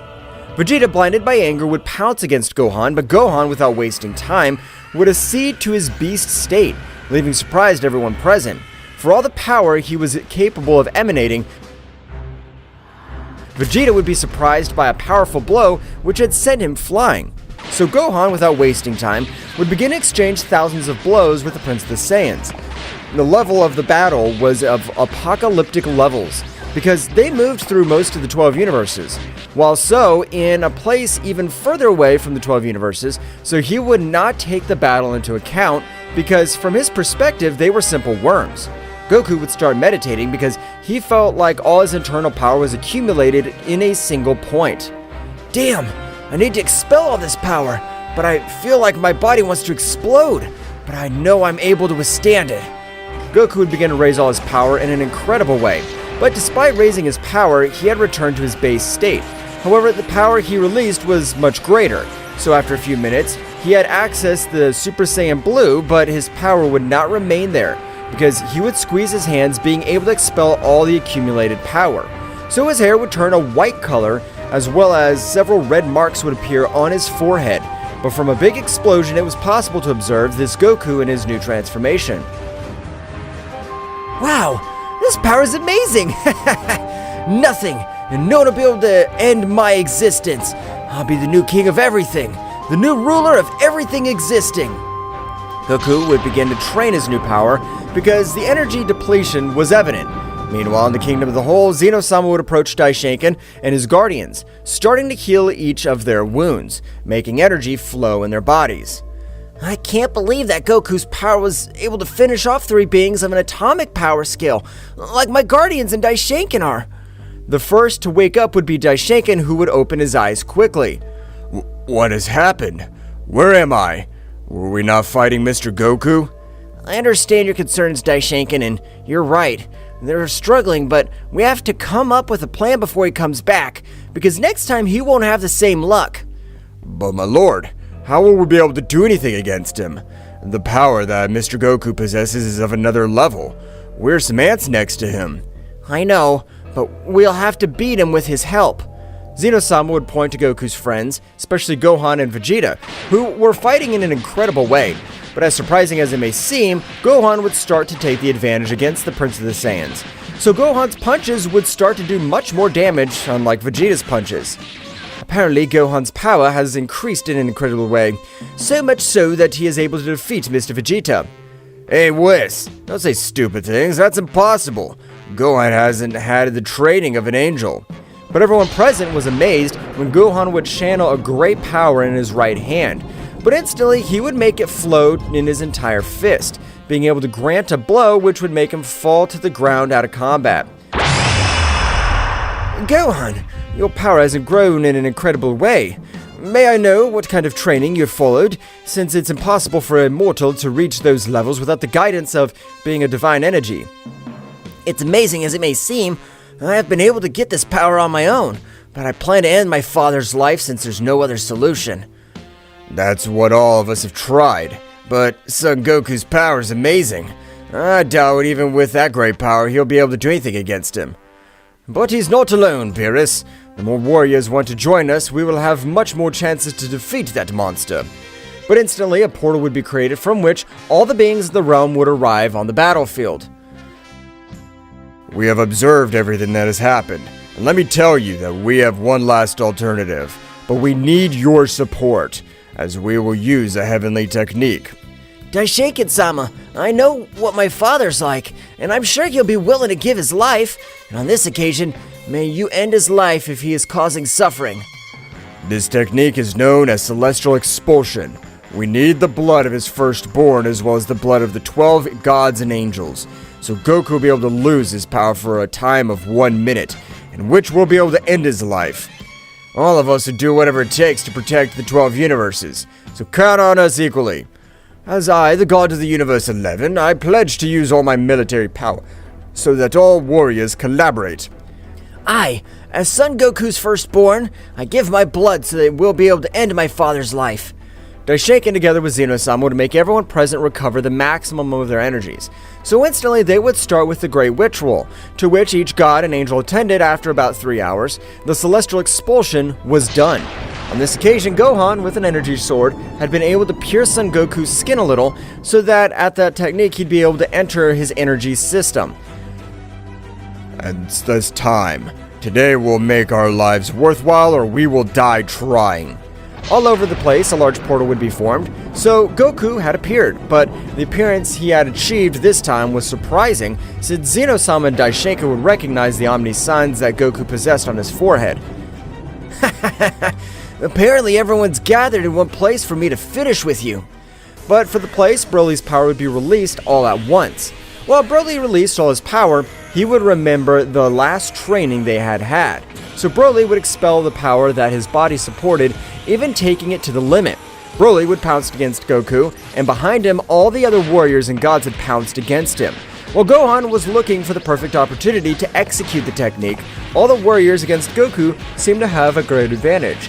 But it was quite the opposite, since the blows of the gods, angels, and even Daishoken were not able to do anything against him. Unlike the blows of Goku, they were able to leave warriors out of combat. All over the place, a great light would be observed. That's right, Zeno-sama had accessed his combat form, so the power that was emanating was complete madness. Zeno-sama would still join the battle, but the result would remain the same. Goku would remember immediately to execute his iconic technique, the blow of the dragon. But on this occasion, it was a great colored dragon, and at the moment, he would release hundreds of rays, finishing with most of those present. So Goku would begin to head towards the King of All, who had entered a state of panic and anger, so with all his power, he had launched himself against him. Thousands of blows would be observed all over the place, however. Goku's power had not diminished in the slightest. However, Gohan would realize that his father's defense was completely null. So at the moment, Gohan, at a great speed, was able to nail a few millimeters sword of energy being enough. But Goku had felt absolutely nothing. Can you explain to me what you've done? I felt absolutely nothing. Goku would throw himself against Gohan, so father and son began to exchange thousands of blows. But if even beings like the king at all were not able to do anything against him, much less Gohan, however, at a decisive moment of the battle, Goku's power would fall to incredible levels, and he would likewise regain consciousness. What happened? Vegeta at a great speed would hold him tightly, and with a mental slingshot, he would indicate everything that he had caused in the 12 universes since his battle with Broly. Vegeta, you're the right warrior to end my life, so do it. Goku's power would begin to rise again, but at the same time it would decrease, so Goku would take control. Friends and loved ones, I ask for an apology. I don't know what happened, but I don't think I've been in control for so long, so Finish me quick. Vegeta would hold Goku tightly, so he would communicate with Daishinkan telepathically. I, as the Prince of the Saiyan races, to take care of this problem. I plan to use an explosion with all my power, but I want you to throw destructive energies at us at the same time. That way, we won't have the option to resurrect. But Mr. Vegeta, that means that even you will die. We must look for another solution. To die with my greatest rival and to be the savior of the 12 universes is the greatest honor for a warrior like me. Vegeta, do it! I can't control myself anymore. Get ready, Kakarot. Now we'll die together. Vegeta, with his power to the maximum, would create a big explosion all over the place. The evil part of Goku would try to use his power to be able to withstand the explosion, but it was impossible for him since the explosion of Vegeta on this occasion was accumulated the energy of each god and angel. So Goku, without having any defense, would begin to be eliminated in its entirety. So all the gods and angels in the same way would throw thousands of energy spheres all over the place, leaving no trace of the most powerful rivals of the 12 universes. This is finally over. We've lost several warriors, but Lord Vegeta has completely sacrificed himself. He's the most honorable warrior I've ever known. But from the Super Dragon Balls, the mighty Dragon God Zama was manifested. And from a great flash, its creator could be observed, the mighty creator Zama. I have been able to realize everything that happened, and the warriors who have given their lives today should not die. So I will give them one more chance. Zama, with his great omnipotent and omnipresent power, was able to bring to life every warrior, including Goku and Vegeta. I appreciate the powerful gesture, God Zama, but we must end the life of that Saiyan again, because of him, all this happened. Don't worry, I've taken care of ending all the negative essence that was sleeping inside. From today, his heart is pure again as it has always been. I really appreciate it. It's given a new opportunity to my father. They have earned it in thousands of years. I have not observed how divine mortal beings unite for the salvation of their multiverse. The mighty Zama has restored each planet and universe while all the other warriors were out of combat. After a few days, we could observe all the warriors in their respective universes, just as Goku had apologized to each of the warriors. Everything's back to normal thanks to the mighty god Zama. That's right, my lord. Even on this occasion, Mr. Goku and Vegeta are the Megaversal Protectors, as their powers currently even surpass us. That's right, Goku and Vegeta were able to master the state of the god Omni in its maximum splendor, being able to defeat beings that even threaten the existence of a king at all. Vegeta, I appreciate that you were able to stop me. Don't worry, but I was planning to die with you. Both warriors continued to keep an eye on each of the 12 universes, while Goku's heart had returned to normal, being cleansed of evil. The confrontation between Whis and Ryuk intensified as space became the stage for their fierce cosmic battle. The clash of divine and dark energies echoed in the void of the universe, creating ripples that stretched to the far reaches of space. You think you can stop me, Whis? The master of divine martial arts, Whis, maintained his serene composure as he resisted the onslaught of the Devourer of Worlds disciple. His divine aura glowed brightly, fighting against the darkness that threatened to envelop him. Whis, with a wave of his hand, unleashed a blast of divine energy that forced Ryuk back momentarily. However, the smile on the dark being's face revealed that he was far from giving up. Ryuk, your quest for power will only lead to destruction. Ryuk, releasing a sinister laugh, launched himself at Whis with renowned furiosity. Each exchange of blows was like a clash of titans, with the fate of the universe hanging in the balance. Meanwhile, Beerus was recovering from the wounds inflicted by Ryuk, watching the battle with critical eyes. The darkness that had pierced his abdomen was beginning to dissipate thanks to divine regeneration, but the experience had left an indelible mark. This creature's more formidable than I imagined. And determined not to be a mere spectator, Beerus joined the battle with renowned determination. His figure flashed with divine energy that rivaled Whis', creating a spectacle of light and shadow in space. The three powerful beings engaged in a cosmic dance, with flashes of divine and dark energy illuminating the vastness of the universe.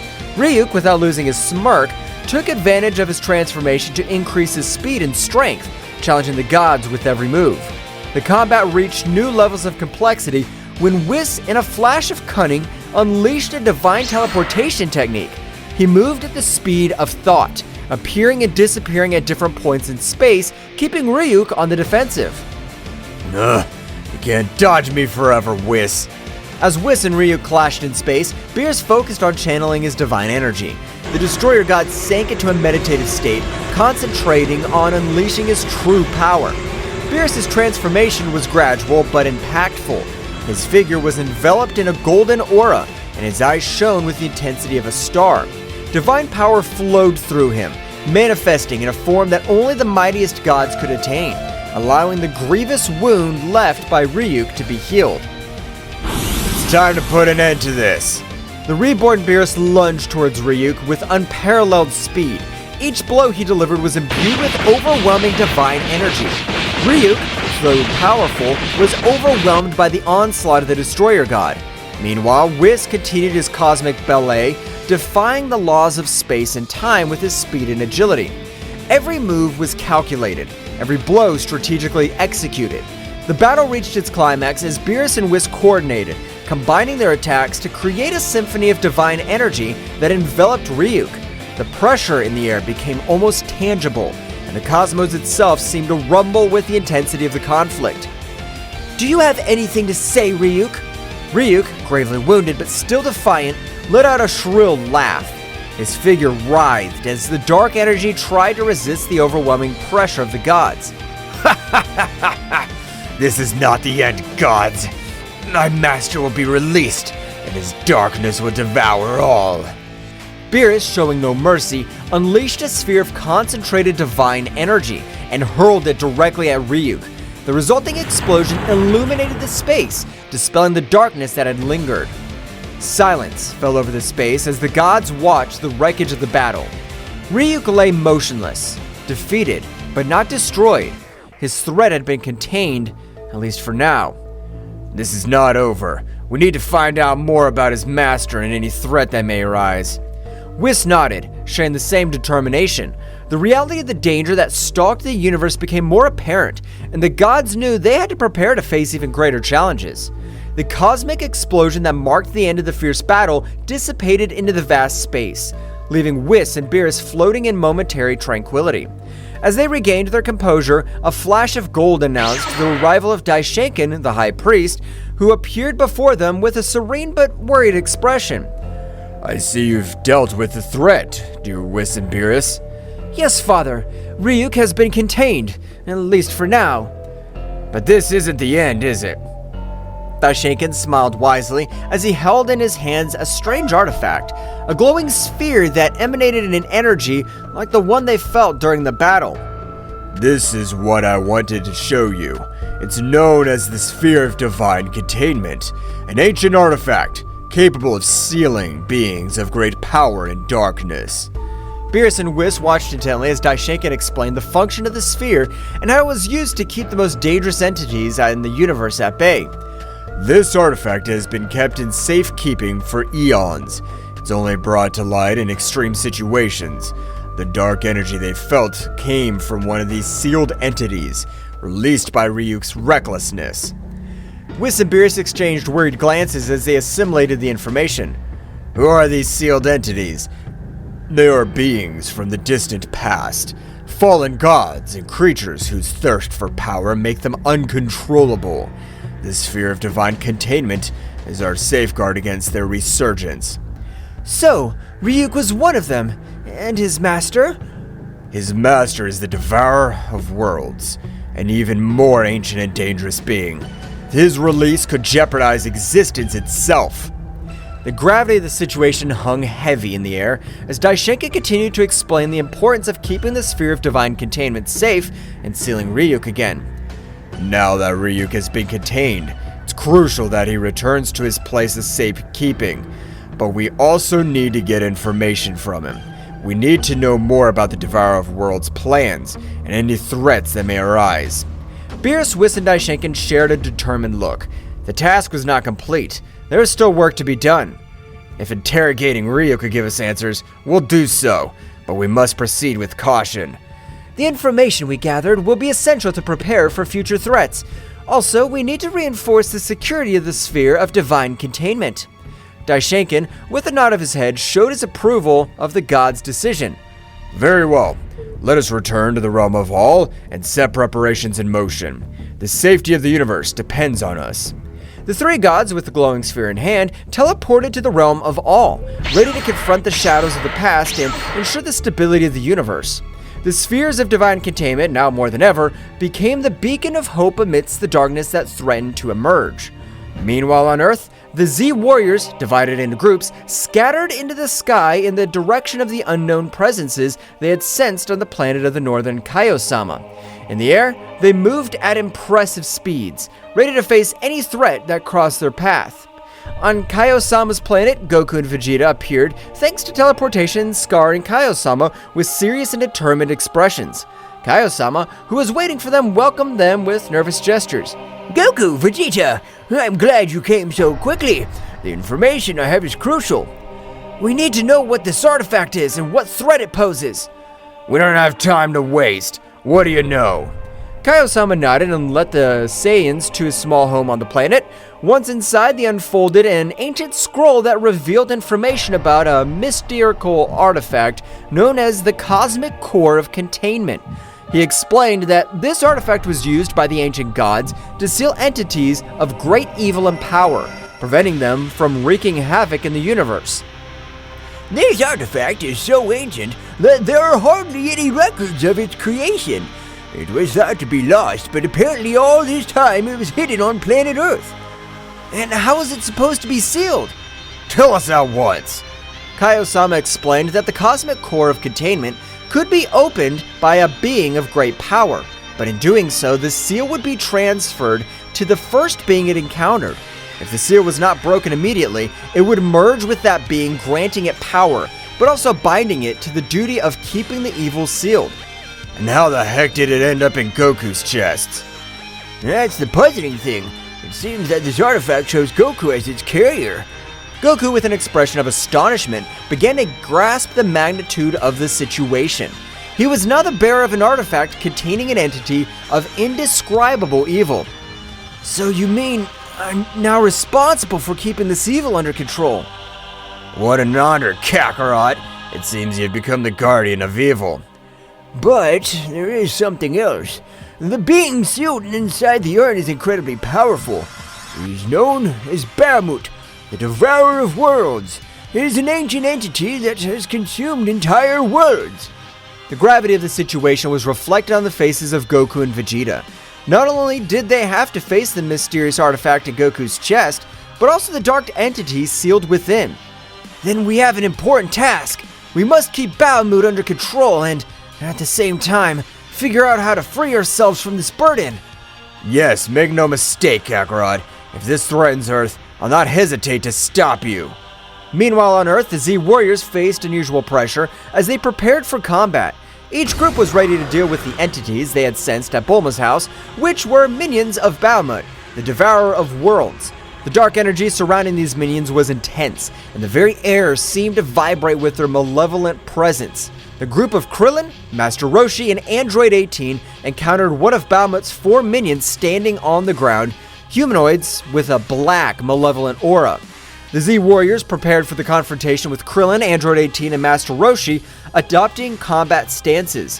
In a chaotic dance of dark energy and flickering explosions, the confrontation between the Z-Warriors and Bahamut's henchmen unfolded on the cosmic stage of Earth's defense. Krillin, Android 18, and Master Roshi, 3 warriors of varying experience and skills, faced a dark menace that threatened to plunge the planet into an abyss of destruction.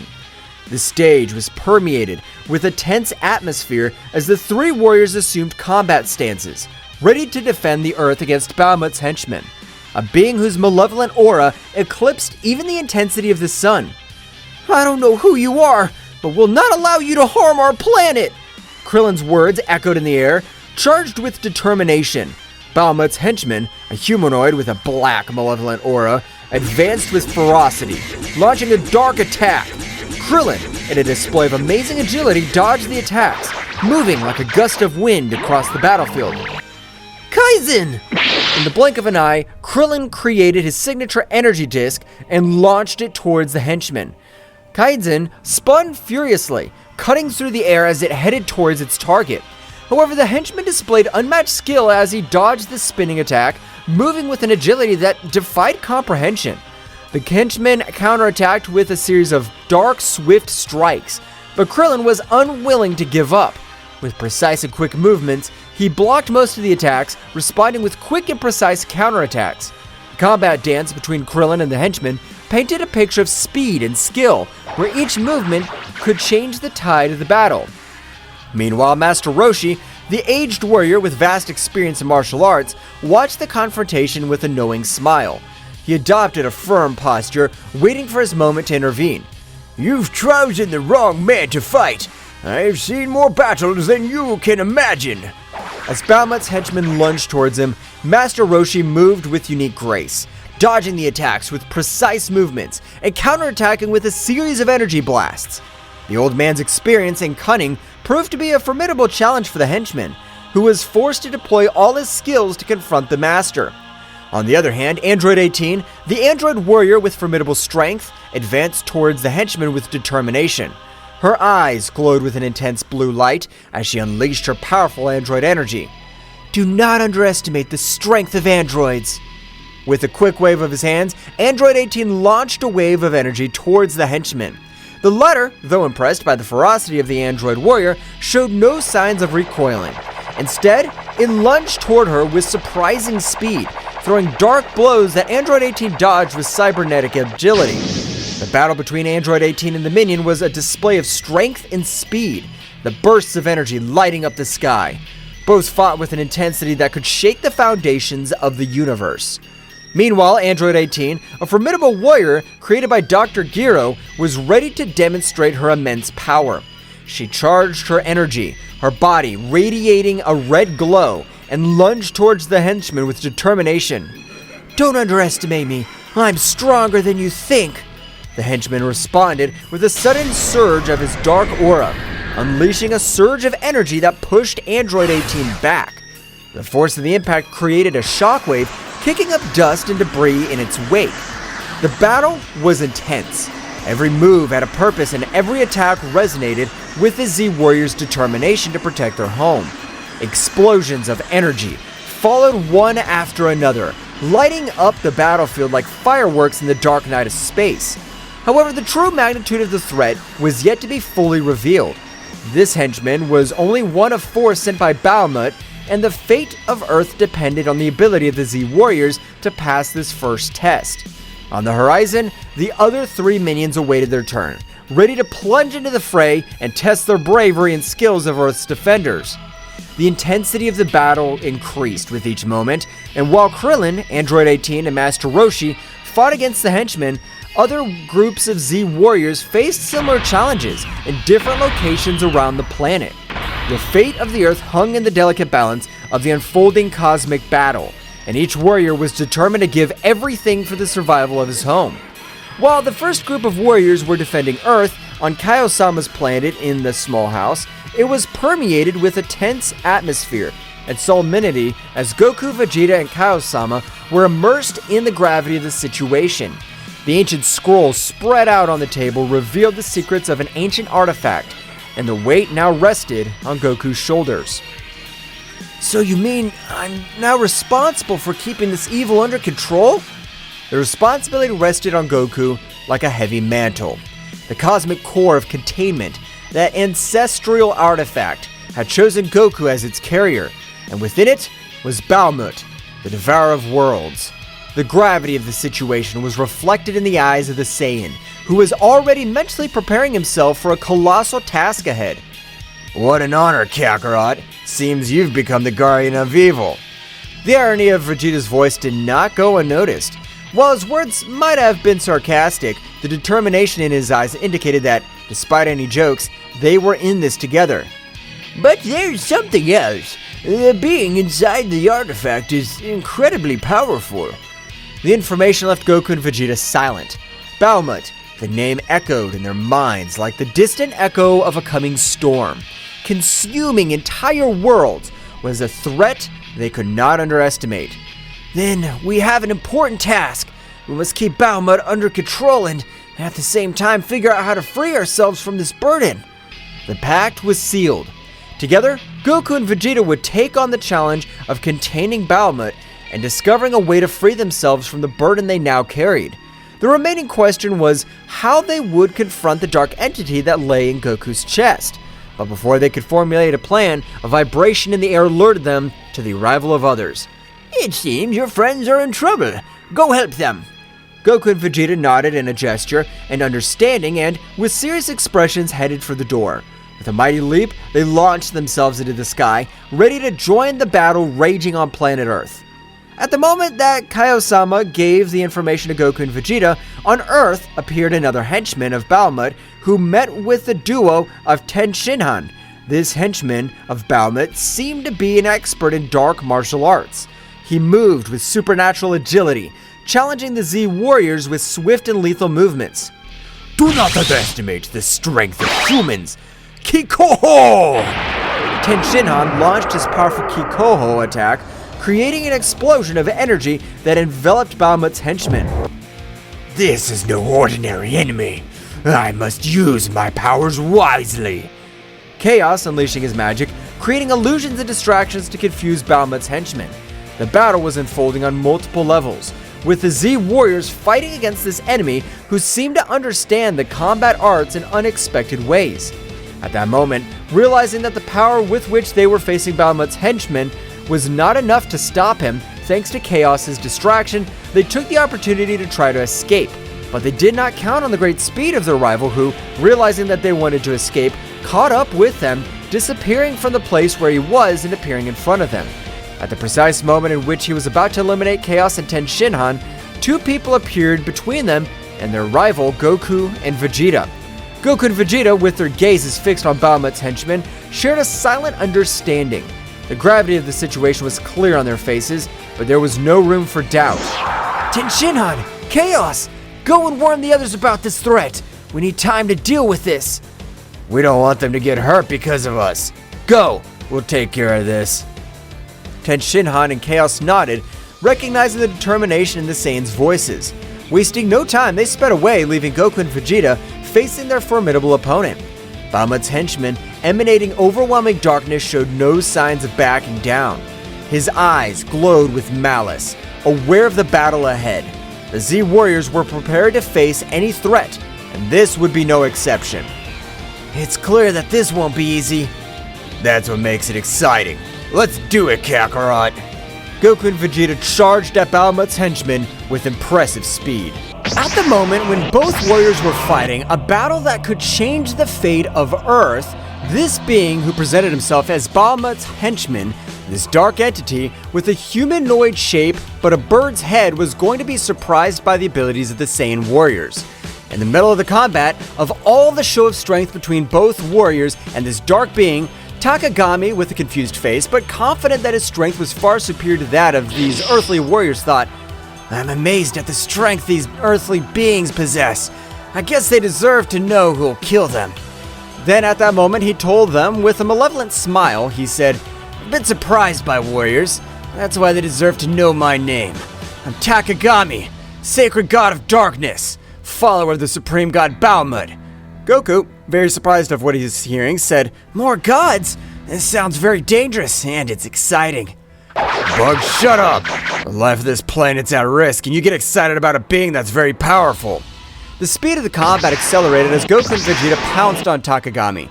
The energy in the air became dense, vibrating with the intensity of the impending confrontation. Takagami, with his dark aura, stood his ground, disdainfully watching the approaching Saiyans. Do you think you have a chance against the power of darkness? Goku and Vegeta continued their advance, wasting no time in unnecessary words. In the blink of an eye, they were in front of Takagami, unleashing a gale of blows. Takagami, with surprising agility, dodged many of the attacks, but some managed to land, demonstrating the strength of the Saiyans. Don't underestimate the power of a Saiyan! Come on, God of Darkness, show us what you can do. Takagami responded to the challenge, unleashing his own fury. His speed and combat skills were amazing, deflecting the blows of Goku and Vegeta with subtle movements. The battle turned into a whirlwind of punches, kicks, and ki blasts, lighting up the sky with flashes of light and darkness. Ha ha ha ha ha! They're just insects in front of the power of eternal darkness! Goku in his base state and Vegeta, with their pride as the Saiyan Prince, continued to put pressure on Takagami. However, as the battle progressed, Takagami began to reveal more of his true power. His dark aura intensified, and his form subtly changed, revealing a transformation that increased his power exponentially. This can't be good. Goku, always excited for a challenge, added, Vegeta, get ready! This is getting interesting. Takagami's increased power created an overwhelming pressure on the battlefield. His speed increased dramatically, and his strength eclipsed that of the Saiyans. However, Goku and Vegeta were not intimidated. With determination, they raised their own power of levels, taking the battle to new heights. The fighting continued with swift attacks and explosions shaking the battlefield. Goku and Vegeta, now in more advanced forms, kept up the pace, challenging Takagami at every turn. However, despite his efforts, the sacred god of darkness proved to be a formidable adversary. This is entertaining, but your resistance is useless. The darkness consumes everything. Goku and Vegeta, without giving up, exchanged determined glances. Vegeta, it's time to go further. Huh, of course, Kakarot. As Chaos and Ten Shinhan rushed to warn the other Z warriors, the confrontation between Goku, Vegeta, and Takagami entered a new level of intensity. The struggle for the fate of the universe was in full swing. A cosmic battle was raging on planet Earth, where darkness and light collided in a frantic dance of energy. Goku and Vegeta, the brave Saiyans, were facing Takagami, the Falcon, sacred god of darkness. The intensity of the combat resonated in the universe, and every movement threatened to tear reality itself apart. Takagami, who had increased his power, floated in the air with an imposing presence and dark aura. His eyes glowed with malice as he watched the Saiyans, who stood firm, prepared to defend their fate of the planet. In response to their enemies' increased power, Goku and Vegeta channeled their ki to the maximum, raising their power to the Super Saiyan. Vegeta, this guy's strong, but that only means that this fight will be even better. Huh, of course, Kakarot. This is our time to shine. The planet Earth vibrated with the energy released by the three contenders. The distant stars seemed to pale before the magnitude of the conflict. The clouds were dissipated by such a demonstration of power. Takagami, with his increased speed, lunged at Goku with a darkness-laden punch.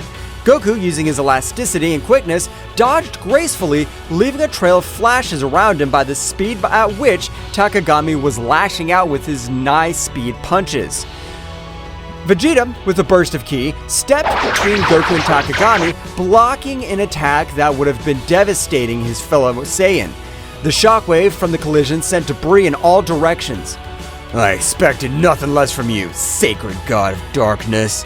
Takagami defiantly unleashed a series of dark blasts towards Goku and Vegeta. The Saiyans responded with perfect timing, countering each attack with precise strikes and energy waves. The scene looked like a combat symphony, where every movement was choreographed with divine precision. Goku, with a twinkle in his eye, concentrated his energy on his hands. A bluish sphere of energy began to form, growing in size and luminosity.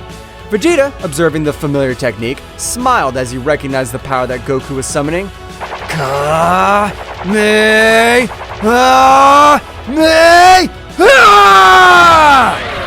colossal energy wave fired by Goku shot through the sky like lightning, hitting Takagami squarely.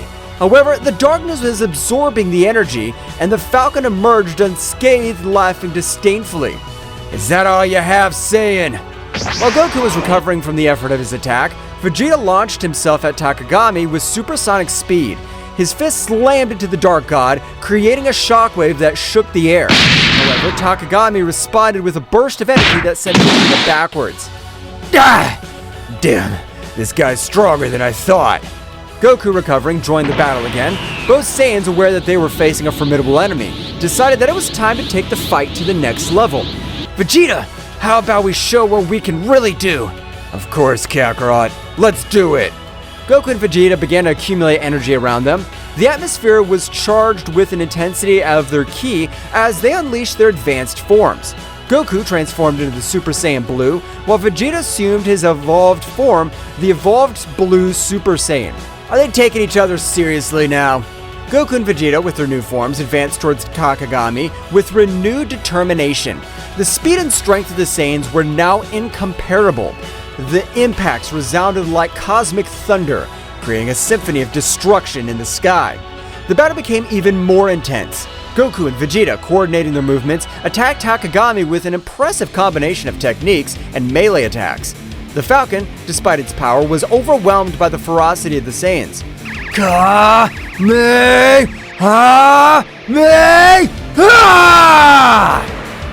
Final flash! The bursts of energy, one blue and one golden, converged into a titanic explosion that engulfed Takagami. Light and darkness mixed in a burst of dazzling colors. However, when the explosion dissipated, Takagami emerged once more, his form slightly battered, but his determination intact. His power is awesome, but I'm a god. The darkness cannot be defeated so easily. Goku and Vegeta, without giving up, continued the offensive. The speed of his combat reached levels that defied comprehension. Punches and kicks were exchanged in a split second, creating a glow of cosmic collisions. Big Bang attack! Kaioken 20 times!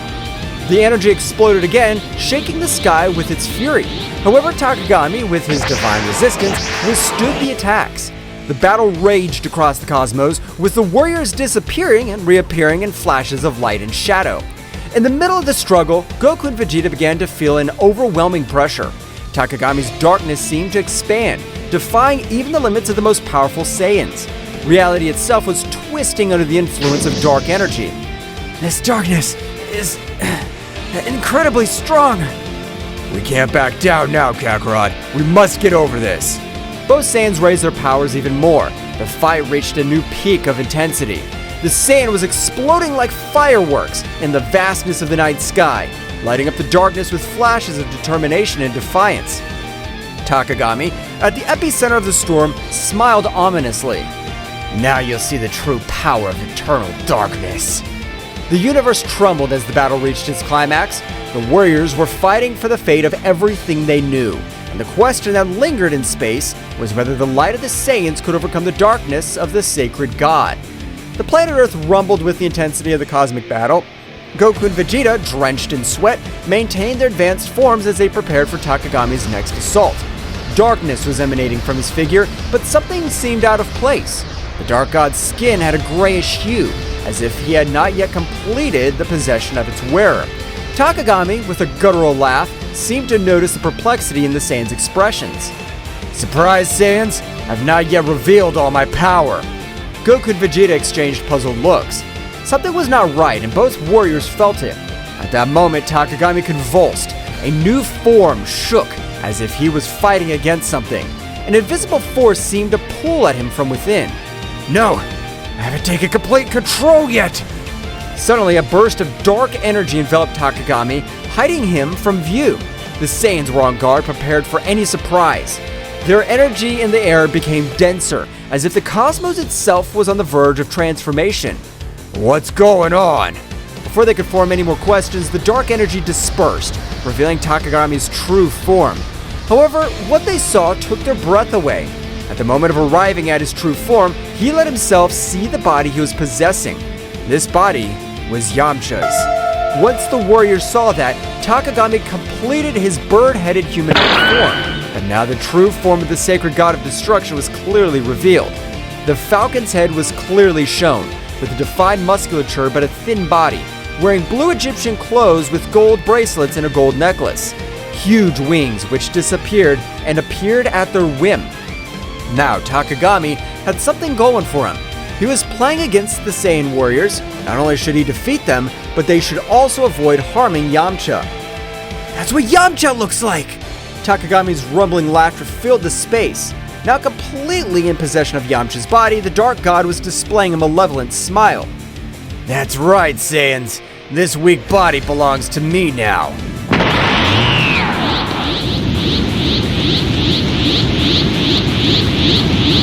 Vegeta gritted his teeth furiously.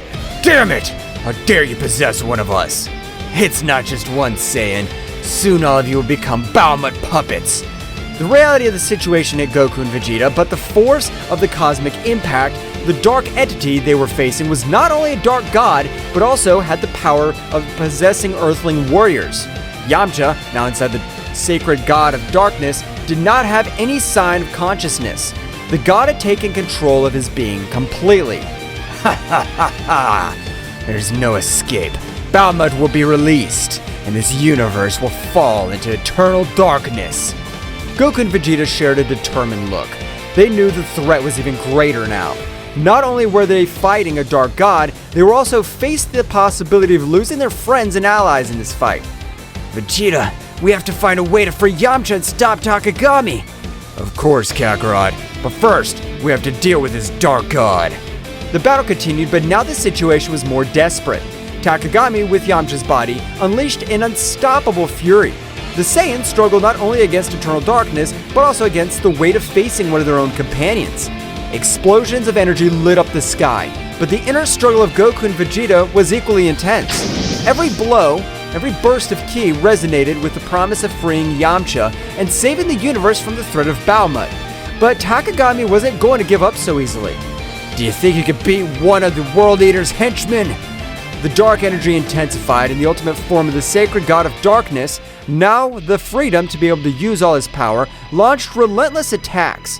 Goku and Vegeta, with their advanced forms, were fighting with all their might, but the darkness had a firm grip. The struggle dragged on. Every moment seemed like an eternity. Yamcha, although he was just a contender for Takagami, at one point during the fight showed signs of pain on his face. It was as if his very essence was fighting against the darkness that was consuming her. Yamcha, hold on! Let's get you out of this! But Goku's words were lost in the storm. Takagami, with a maniacal laugh, continued his assault. The Earth, witness of this cosmic conflict, trembled before the magnitude of the confrontation between light and darkness. Somewhere far away, Chaos and Ten Shinhan, after alerting the other Z warriors about the threat, returned to the battlefield. Seeing the situation, Ten Shinhan's face filled with fury as Chaos clenched his fist determinedly. Takagami, I'll make sure you pay for this! Both warriors joined the fight, but even with their abilities, facing a dark god who possessed one of his own would not be so easy. The battle turned into a desperate struggle to face Yamcha and stop Bahamut before he was released. During the chaos, Goku and Vegeta shared a look of determination. The darkness could be powerful, but the light of the Saiyans would shine even in the darkest moments. The battle for the fate of the universe was far from over, and Earth's heroes were ready to face any challenges that stood in their way. Taking a trip to the past, one day before the strange artifact was impregnated into Goku's chest, after rescuing his son Goten, Yamcha, oblivious to the imminent danger that was coming, was exploring an ancient Egyptian pyramid during an archaeological expedition. The atmosphere was charged with mystery and the promise of amazing discoveries. Deep inside the pyramid, Yamcha stumbled upon an ancient artifact that was glowing with a dim light. It was an Egyptian bracelet decorated with intricate hieroglyphs. Fascinated by her beauty and attracted by an inexplicable force, Yamcha could not resist and placed the bracelet on his wrist. The moment the bracelet touched his skin, a strange sensation enveloped Yamcha. It was not painful or threatening, but rather captivating. An ancestral connection was established between the earthly warrior and the Egyptian artifact. What Yamcha didn't know was that this artifact contained an ancient power linked to the age of gods and legends. As the light from the bracelet merged with Yamcha, an ancient presence awoke. It was the essence of an ancient god that was lying asleep inside the artifact. However, this being was neither malevolent nor benevolent. It was simply an ancestral force seeking to join a mortal existence, or at least that was what Yamcha felt at that moment. The god, by merging with Yamcha, granted him abilities and knowledge beyond his comprehension. Yamcha felt with a strength and connection to the story itself. The fusion, although puzzling at first, resulted in a unique symbiosis between the earthly warrior and the divine entity. Yamcha didn't know what the bracelet actually was. Returning to the battle, every moment became more challenging for Goku and Vegeta and the earthly warriors. Takagami, now completely liberated, unleashed a destructive force that tested even the most powerful Saiyans. In an effort to turn the tide of the battle, Ten Shinhan and Chaos joined the fight. Both warriors, aware of the threat possessed by Takagami, threw themselves into the fray bravely.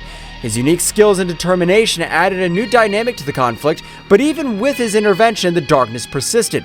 Tenshinhan, keep the pressure on. We cannot allow this darkness to take over our world. Tenshinhan nodded, concentrating his energy on coordinated attacks with Goku and Vegeta. Despite their combined efforts, Takagami remained a relentless adversary.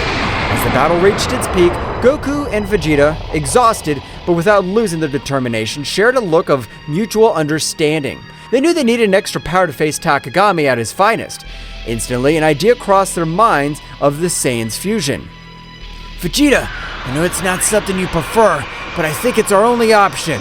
I don't like to admit it, Kakarot, but I agree with you.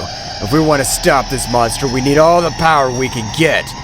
Both warriors assumed the necessary postures to perform the fusion dance. The energy of Goku and Vegeta intertwined in a brilliant flash, and within seconds, an entirely new warrior emerged. Gogeta in his base form, the supremely powerful fusion of the two Saiyans. It seems the occasion requires it. Now, Takagami, get ready. So you think a ridiculous fusion will be able to stand up to my power? Gogeta rushed towards Takagami with amazing speed. The matchup that followed was an unmatched display of skills. Gogeta dodged Takagami's attacks with grace, fighting back with overwhelming force. However, the darkness that enveloped the Dark God proved to be a formidable challenge.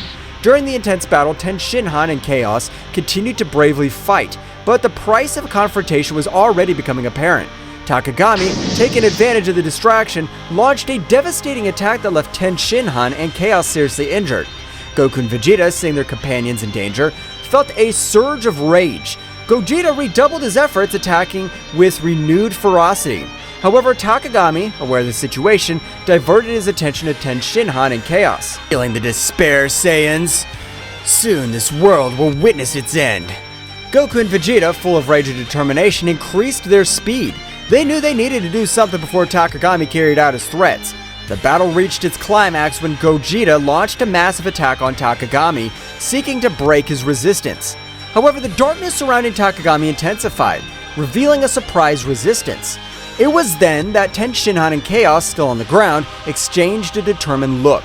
They knew that whatever they had to do to give Gogeta a chance to defeat Takagami. Goku, Vegeta, you need time. I'll take care of holding this monster. I'll come with you, Tenshinhan. Together we'll be the barrier they need. Goku and Vegeta, although reluctant to lose their friends, went at full speed to avoid what they had in mind. Don't do it, Tenshinhan! Chaos! Tenshinhan and Chaos stood up, ignoring the pain coursing through their bodies. With determination, they faced Takagami, resisting his attacks with all their might. Gogeta, seeing the situation, understood the magnitude of the sacrifice they were making. We cannot disappoint this sacrifice. We have to win this. While Tenshinhan and Chaos bravely fought Takagami, Gogeta continued his assault with the intensity intact. The battle was taking place on two fronts, with the Earth Warriors sacrificing themselves to provide the necessary opening. Goku and Vegeta, as he approached, their hearts were filled with sorrow and gratitude towards Tenshinhan and Chaos. Gogeta, with supersonic speed, approached the scene where Tenshinhan and Chaos were bravely facing Takagami. His gaze reflected the mixture of determination and regret, knowing that the sacrifices of his teammates were the key to victory. Hold on a little longer, guys. Let's put an end to this. The Saiyan fusion advanced towards Takagami, who, upon seeing Gogeta's arrival, stopped attacking Tenshinhan and Chaos to confront the fused warrior. The intensity of the battle reached a new level, with attacks and counterattacks echoing across the battlefield. Tenshinhan, with his remaining strength, took advantage of that distraction to hold Takagami with all his strength, preventing him from moving freely. His face showed determination and resignation at the same time. Chaos, this is your chance. Make every second I hold this monster worth it. Chaos, next to Tenshinhan, nodded weakly. His body showed the ravages of the battle, but his eyes were shining with all the will to do the duty. Tenshinhan is right, Gogeta. The light will always prevail over the darkness. Remember that. Goku, Vegeta, take care of our world. This is our last act. At that moment, Chaos accumulated an immense amount of energy to sacrifice himself. Gogeta, who was very close, were hit by the shock wave of the explosion. Gogeta, recovering from the impact, looked at the place where his companions were with solemnly. Your sacrifice will not be in vain, I promise. After what happened, Gogeta raised his head and with an uncontrollable anger increased his ki in such a way that he made the battlefield rumble, making the stones that were in the place fly, making Takagami retreat only with the gusts of air that expanded from his being. In a panning from head to toe, we managed to see Gogeta's transformation in Super Saiyan Blue Phase 4, which showed the essence of Ozaru as a kind of aura in blue color, and a more controlled but much more powerful version, a transformation never seen, since they were not able to coordinate their powers to be able to reach said transformation. As Gogeta's energy transformed into a surprising and controlled version of Super Saiyan Blue Stage 4, a brilliant blue essence of Ozaru manifested around him, revealing unparalleled potency. The cosmic landscape trembled before the magnitude of this new form. Goku and Vegeta, witness of this unique transformation, were filled with amazement and determination. It was evident that Gogeta was reaching a level of power never seen before, fusing the essence of Super Saiyan Blue with Ozaru's formidable presence flawlessly. Gogeta, in his new form, turned an intense gaze towards Takagami, whose expression of confidence was overshadowed by surprise. The battle, far from having come to an end, was just beginning in this new phase. The universe was waiting for the outcome of this epic confrontation where light and darkness collided in a cosmic dance. The promise of a new dawn loomed on the horizon, but the price of triumph was uncertain. Gogeta floated in the sky, surrounded by the imposing energy of his new form. The stars seemed to pale before the intensity of his blue radiance as Takagami recovered from the initial impact and adopted a defensive posture. What kind of transformation is this? This is the power of those who fight for something greater than themselves. With a flash, Gogeta disappeared, appearing in front of Takagami in the blink of an eye. The clash of their fists created shockwaves that shook the battlefield. Gogeta's speed and strength were unmatched, surpassing even Takagami's ability to anticipate his blows. Gogeta and Takagami exchanged blows and energy blasts at breakneck speed. Each impact resounded like cosmic thunder, creating an epic symphony on planet Earth. Your attempt to revive your so-called gods ends here, Takagami. But you're a bug in the face of the greatness of my power. In an instant, Gogeta unleashed a burst of concentrated energy, enveloping Takagami in a whirlwind of light and force. When the light dissipated, Takagami emerged unharmed, but with a more serious expression. Interesting, but not enough. The battle was reaching cosmic levels, with ripples of energy spreading across the far reaches of the universe.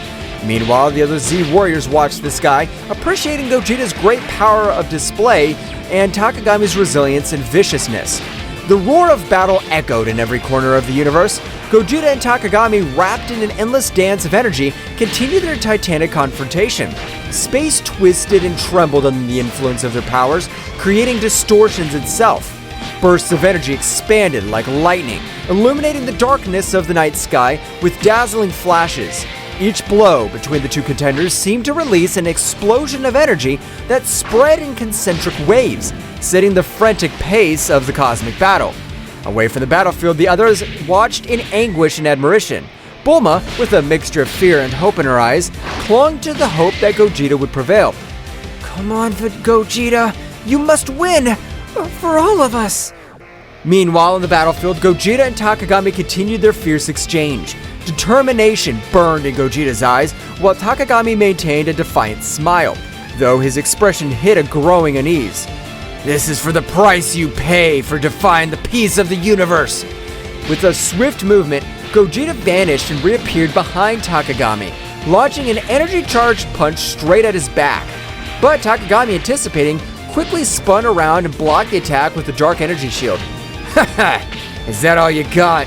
In response, Gogeta intensified his assault, unleashing a continuous flurry of punches and kicks. Each impact resounded like thunder.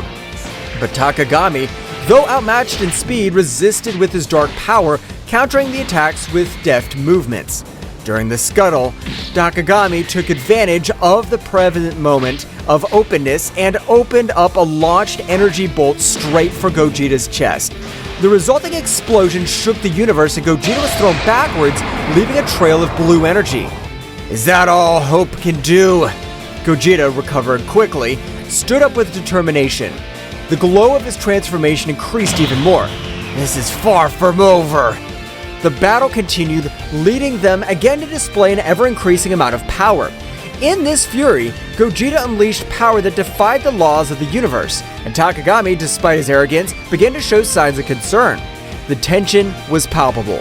The Z Warriors felt the intensity of the confrontation, even when they were a long distance away from where the battle for the future of the planet was taking place. Piccolo was seriously watching, calculating every move and thinking at some point this battle, which was far from over, would be a favorable outcome. Piccolo, in his thoughts, Goku, Vegeta, we trust you. You must win this battle. The battle reached a new climax when Gogeta and Takagami met at an eminent point in the battle. The energy emanated from them, illuminating the vastness of the dark sky, creating a dazzling spectacle of colors and flashes. You cannot escape darkness. Darkness will never prevail over light. You're a fool if you think your light can eclipse my power. Suddenly, a voice echoed in Gogeta's mind, a familiar but distant voice. Gogeta, do not underestimate your enemy. Truth lies within strength. The transmission abruptly cut off, leaving Gogeta bewildered. Before he could reflect on it, however, Takagami lunged towards him with surprising speed, unleashing a series of punches and kicks that left Gogeta struggling to keep up. At that moment, a fleeting image flashed through Gogeta's mind, a vision of his loved ones, of his purpose, and the responsibility he carried on his shoulders. The energy of the transformation fanned, and Gogeta, with newfound determination, struck back with renewed ferocity. This is the limit of your tyranny, Takagami. The limit's up to you, Gogeta, and your limit is my power. Suddenly, the sky around him fragmented, and multiple distorted versions of Takagami emerged from the dimensional rifts, each with a malevolent grin. You cannot defeat me, Gogeta. I am eternal. I'm a god. You may be powerful, but I'm not alone in this. The battle reached a new intensity as multiple distorted incarnations of Takagami surrounded Gogeta. Each emanated a dark energy that defied the laws of the universe. The air itself seemed to vibrate with the pressure of their combined presences. At that precise moment, Goku and Vegeta's fusion had come to an end due to the amount of power they had used in order to stand up to Takagami. Goku and Vegeta, although they had returned to their individual forms after the fusion, knew that the key by defeating Takagami lay in perfect unity and coordination. Vegeta, we're in this together. Let's give all our power to be able to confront him so we can free Yamcha from this so-called god. Yes, Kakarot, this insect will not defeat us. The Z Warriors watched in amazement, aware that the fate of the universe hung in the balance. Piccolo analyzed this situation, looking for any weaknesses that could be exploited. The others prepared to act if the opportunity presented itself. Goku and Vegeta, now separated, their fusion as Gogeta, faced Takagami with determination in their eyes. The dark presence of the supposed god loomed over them, but the Saiyans were determined to free Yamcha and put an end to the threat he posed. Vegeta, we need to coordinate our attacks. We've always been stronger when we fight together. For once, I agree with you, Kakarot. This insect will pay for what he did. The two Saiyans lunged towards Takagami, attacking with a combination of punches and ki blasts. Takagami, though powerful, was momentarily overwhelmed by the timing of the two warriors. However, his sinister laugh echoed across the battlefield. Your union will change nothing. My power is unlimited. Goku and Vegeta exchanged glances, realizing that the situation was more serious than they had imagined. Takagami unleashed a wave of dark energy that sent them flying, but they quickly recovered, ready to continue the fight. The Z Warriors watched with concern. Gohan, though a bit intimidated by Takagami's power, maintained his unwavering determination. Piccolo, with his keen intelligence, pointed out a possible weakness. It seems his power is linked to some source. We must find a way to break that connection. Goten and Trunks, who had arrived along with Gohan, eager to join the battle, looked at their parents with concern. However, Piccolo stopped them. Guys, we need a plan before we launch into battle. Your strength will be crucial at the right time. While the Z Warriors thought of a plan, Goku and Vegeta continued their fierce assault against Takagami. Every time it seemed they were about to defeat him, his power increased and the evil emanating from him intensified. Ha ha ha ha! Your resistance is useless. My power thrives on despair and suffering. Then we must find a way to change that. Vegeta, we need to attack together, but with a strategy. You're finally thinking clearly, Kakarot. Let's do it! The two Saiyans, coordinating their movements, executed a series of synchronized attacks. Although Takagami was defending himself skillfully, he began to show signs of discomfort. The connection between his power and the external source seemed to be faltering. At that instant, Piccolo noticed the opportunity. Now is the time. Gohan, wait for the opening we'll give you so you can attack. Goten, Trunks, follow me on my signal. Gohan nodded, conveying a look of confidence to his friends. Goten and Trunks prepared to act on Piccolo's directions.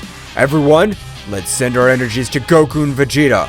We must strengthen their connection and weaken Takagami's source of power. The Z Warriors gathered their energies and, with a coordinated effort, sent a stream of ki skyward. Goku and Vegeta, sensing the surge of power, seized the opportunity. They're doing it! Come on, Vegeta! The connection between Goku, Vegeta, and the Z Warriors created a unique synergy. Energy flowed through them, strengthening their resolve and weakening Takagami's external source of power. This can't be happening! The darkness surrounding Takagami began to dissipate, due to the large amount of energy they were receiving from their friends. Piccolo, Gohan, Goten, and Trunks, observing the battle, noticed the opportunity to intervene.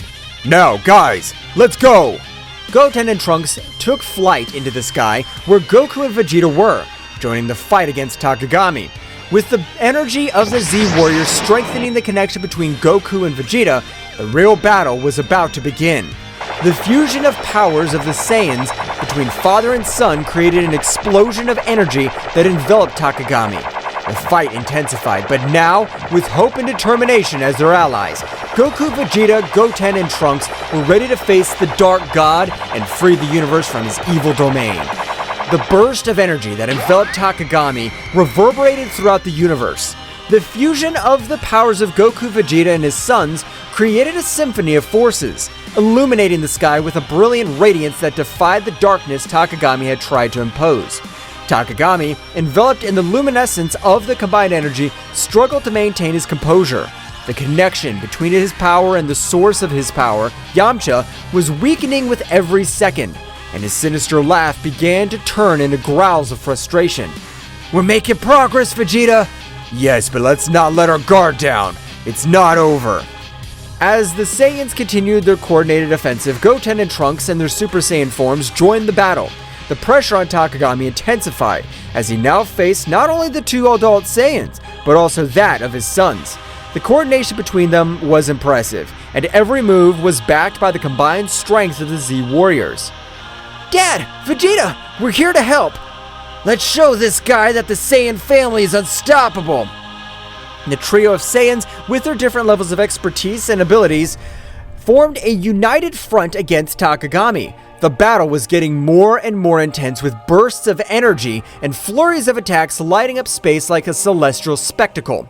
Piccolo, Gohan, Krillin, and the others channeled their energies to strengthen the connection between the Saiyans and, at the same time, searched for weaknesses in Takagami's defense. We must keep the pressure on and look for any opportunity to unbalance Takagami. Dad, Vegeta, Goten, Trunks, we all trust you! Let's defeat this enemy together! In space, the synergy between the Saiyans reached its peak.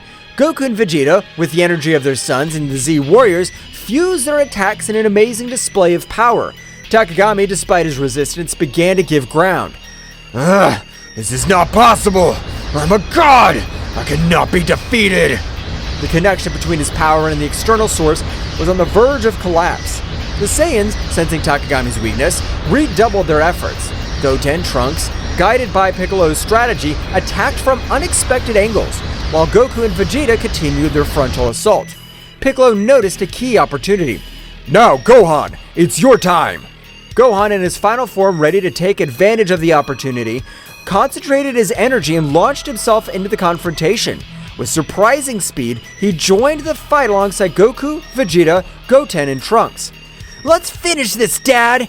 The symphony of energy between the Z Warriors and the Saiyans reached its climax. Takagami, beset on all sides, struggled to stand, and the skies erupted in an explosion of light and darkness as the heroes joined forces to confront the Dark God. The battle reached its climax, and every move decided the fate of the universe. The Z-Warriors from Earth watched with eagerness and hope, knowing that victory was within reach, but also aware that the final fight was yet to come. With the Saiyans and the Z-Warriors facing Takagami in a cosmic confrontation. However, amidst the chaos of battle, a small distraction allowed Takagami to strike back with furiosity. Goten and Trunks, focused on following Piccolo's strategy, attacked from different angles. However, in a moment of minimal distraction, Takagami seized the opportunity and launched a surprise counterattack. With quick and precise movements, the Dark God managed to evade Goten and Trunks' attacks, countering them with punches and energy blasts. Ha ha ha! Your efforts are useless, children! I'm the all-consuming darkness! Goten and Trunks, though agile and powerful, found themselves in a precarious situation. Takagami, with his speed and cunning, left the young Saiyans struggling to keep up. We have to protect them! Takagami's concentration of power is increasing. We need to regroup and find a strategy to counter his moves. Meanwhile, in the sky, Goten and Trunks, despite the setbacks, continued to fight bravely. They tried to coordinate their attacks, but Takagami's speed and cunning proved to be a formidable challenge. Trunks, we have to stay focused! I know, but this guy's stronger than I imagined. In an unexpected twist, Takagami launched a blast of dark energy that hit Goten and Trunks, leaving them badly injured. Both Saiyans fell backwards with obvious signs of exhaustion and pain. Goten! Trunks! This damned Dark God! The adult Saiyans intensified their assault, determined to avenge their momentary fall of their sons. Takagami, however, taking advantage of the confusion and despair that gripped the Z-Warriors, rejoiced in his newly strengthened power. This is how the heroes of the universe give up. They may fight, but in the end, darkness will always prevail. The result was becoming even more tense. The Z-Warriors, though determined, were facing the reality that their fight was far from over. Goten and Trunks, wounded but not defeated, were struggling to recover and rejoin the battle. We need a new approach. Takagami's strength increases with each passing moment. We'll protect Goten and Trunks. We'll not let the darkness prevail. The battle, now more critical than ever, was plunging into a desperate confrontation where the survival of the universe hung in the balance. Gohan, observing the critical situation of his brother Goten and Trunks, could not contain the fury that burned within him. A flash of anger crossed his eyes, and his energy rose to levels that would leave even the most experienced Saiyans dumbfounded. He lunged towards Takagami with shocking speed, ignoring any concern for his own safety. With this price, you'll pay for hurting my family! His speed and furiosity impressed everyone on the battlefield. Every blow he delivered carried with it a pent-up rage of a protective brother. Takagami, though initially surprised, adapted to the intensity of Gohan's attacks. Do you think your anger can stop me? I'm going to protect my family and the entire universe from your darkness! The battle between Gohan and Takagami unleashed an energy storm in space. Goku and Vegeta watched in awe and fear as the conflict reached levels that defied comprehension. Despite their determination, they realized they were facing a power beyond anything they had faced before. This kid, his power is amazing! We can't let Gohan fight alone. We must support him. As Gohan continued his relentless assault, Takagami showed a significant improvement in his defensive ability. Every blow was met with inhuman prowess. The battle reached a point where the universe itself seemed to be on the verge of collapse. The epic confrontation between Gohan and Takagami pushed the Saiyan warrior to the limit of his abilities. Despite Gohan's bravery and skill, the Dark God, with unmatched cunning and speed, found an opening in his defense. With a graceful twist, Takagami unleashed a ripping attack, a blast of dark energy that sliced through the air with a malevolent precision. Gohan, surprised by the speed and ferocity of the attack, barely had time to react. The energy wave hit Gohan full on, enveloping him in an explosion of light and darkness. The force of the impact threw Goku's eldest son backwards, causing him to stagger, desperately struggling to stay on his feet. The dark energy left its mark on Gohan's body, marking him with deep, tearing wounds. Gah! This can't be so strong! Takagami, with a sinister smile, hovered in the air, observing the result of his devastating attack. The black energy around him seemed to vibrate with satisfaction as Gohan tried to recover. This is the power you praise so much? You're no match for me, Gohan. Goku and Vegeta, witnessing the scene from a distance, gritted their teeth helplessly. The situation was becoming more critical with each passing moment.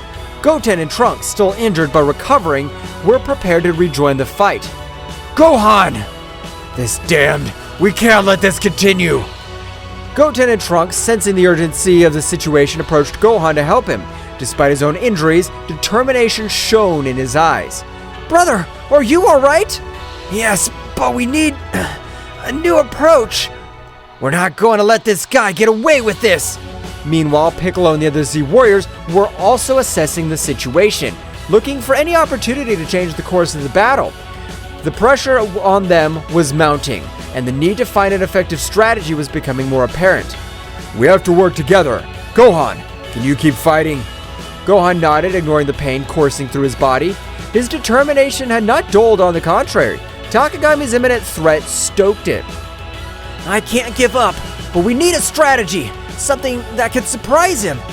Surprise him, you say? As the Z Warriors immersed themselves in strategy to counter Takagami, a small distraction took over the battlefield.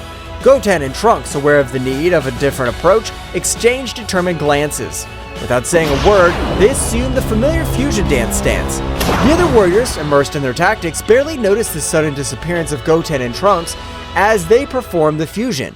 The energy around them condensed into a brilliant flash that revealed Gotenks, Super Saiyan, the powerful fusion of the two young Saiyans. Ready to give this guy a surprise! With impressive speed, Gotenks launched himself towards Takagami, who was momentarily startled by the new presence on the battlefield. Gotenks, with his characteristic air of self-sufficiency, began to unleash a series of swift and agile attacks, challenging the Dark God with renewed energy. Here I come! Takagami, however, far from being intimidated, smiled sinisterly. With a casual gesture, he deflected Gotenks' attacks as if toying with him. Is that all you've got, you little fused insect? Gotenks persisted, intensifying his attacks, trying to find an opening in Takagami's defense. However, the Dark God, with a graceful move, countered each blow with ease. Come on! It can't be! In the moment of distraction, Takagami took advantage of the situation. With impressive speed, he launched a blast of dark energy that enveloped Gotenks before he could react. The resulting explosion threw Gotenks backwards, knocking him to the ground unconscious and disfigured. Gotenks! This is worse than we thought. Takagami, now more confident of his superiority, hovered in the air, glaring at the defeated warriors. Goten and Trunks, still unconscious, lay on the ground as Takagami revealed in his moment of victory. Ha ha ha ha! Is this all you offer, Z Warriors? Your desperation only increases my power. With the outlook darkened by Gotenks' momentary defeat, attention turned to Gohan, who, badly wounded but driven by an inner strength, began to radiate intense energy. The pain in his body seemed to fuel his determination, and a wild golden glow enveloped as his ki reached never-before-seen levels. In the blink of an eye, Gohan transformed into Super Saiyan Phase 3, a form of awesome power that surprised even Takagami. Gohan's hair grew out of control, his muscles swelled, and his expression reflected a mixture of pain and fierce determination. What is this? A new trick? Gohan, with a wild roar, launched himself towards Takagami with shocking speed. The force of his blows and the intensity of his attacks shook the battlefield, creating a storm of energy around him. The conflict between light and darkness took on a new dimension as Gohan challenged the limits of his own power. You're going to pay for what you've done! The confrontation between Gohan in his Super Saiyan Phase 3 form and Takagami marked a drastic change in the intensity of the battle. The skies, previously serene, witness of the confrontation, darkened with the energy unleashed by both combatants. And each blow resounded like thunder in the vast and silent cosmic space, defying the tranquility of the stars watching from a distance. The explosions of energy briefly illuminated the darkness, creating a chaotic and majestic spectacle at the same time. The flashes of light and shadow intertwined in a frantic dance that reflected the ferocity of the combat. The shockwaves spread out in the distance, distorting space itself and recalling the magnitude of the power unleashed on that battlefield. Each movement was a ballet of strength and dexterity, with Gohan and Takagami challenging each other in a battle that transcended the physical, entering the realms of the mystical and the epic. Their cries of determination were lost amid the din of battle, but their spirits echoed in every exchange of blows, making it clear that this confrontation was not just for dominance or survival, but for the legacy of their lineages and the protection of their worlds. Gohan, his eyes shining with an indomitable determination, channeled all his power in every movement, leaving a trail of energy that shimmered with a force that defied the limits of the unimaginable. His taut muscles, his golden aura glowing with intensity, made him an unstoppable force that sought justice and protection for all those he loved and defended. "You will not escape my justice, Takagami! My determination's like an unbreakable torrent that'll sweep away any darkness you try to sow. Every blow I throw carries with it the strength of all those I protect and defend. I'll not rest until the truth shines on every shadow you've woven with your deceptions. Get ready to face the justice I bring!" Gohan roared with fiery fury, his voice echoing across the battlefield like an echo of the very protective will drive him. Every blow he threw carried with it the emotional burden of years of struggle and sacrifice, the determination of a hero willing to do anything for the well-being of his world and his loved ones. On the other hand, Takagami, with his characteristic agility and calculated cunning, dodged Gohan's attacks with fluid and precise movements. His cold and calculating gaze contrasted with the ferocity of the Saiyan, unveiling an enemy who did not underestimate the threat he faced. Interesting. I see that the power of the Saiyan pride still burns deep in your being, Gohan, but let me tell you this.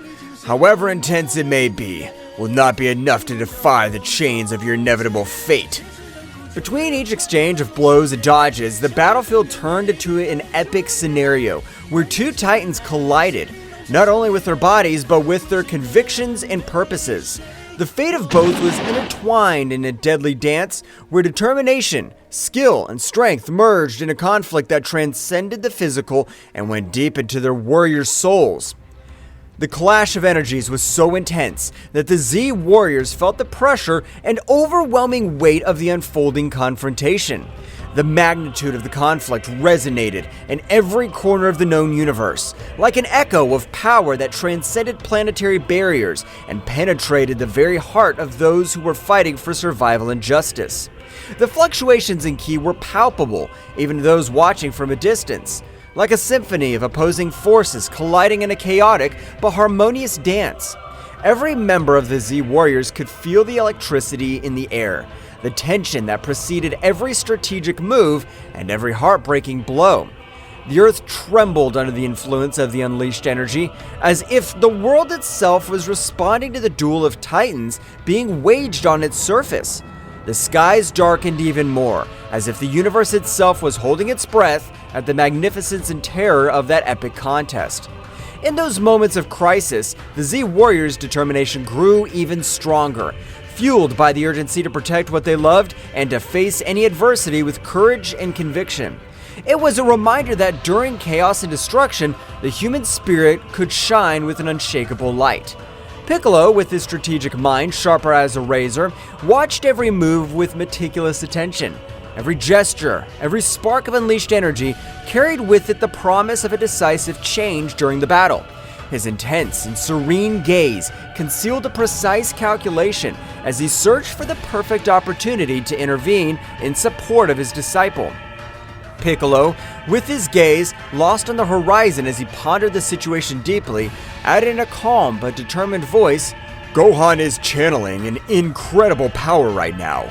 If we manage to amplify their energy and coordinate a joint attack, we could tip the scales in our favor and find the opportunity we need to change the course of this battle. His mind worked like a meticulous clock, evaluating possibilities and strategies during the chaos that was unleashed in front of him. Meanwhile, at the epicenter of the conflict, Gohan and Takagami continued their titanic duel, each determined to impose their will and determination on the other.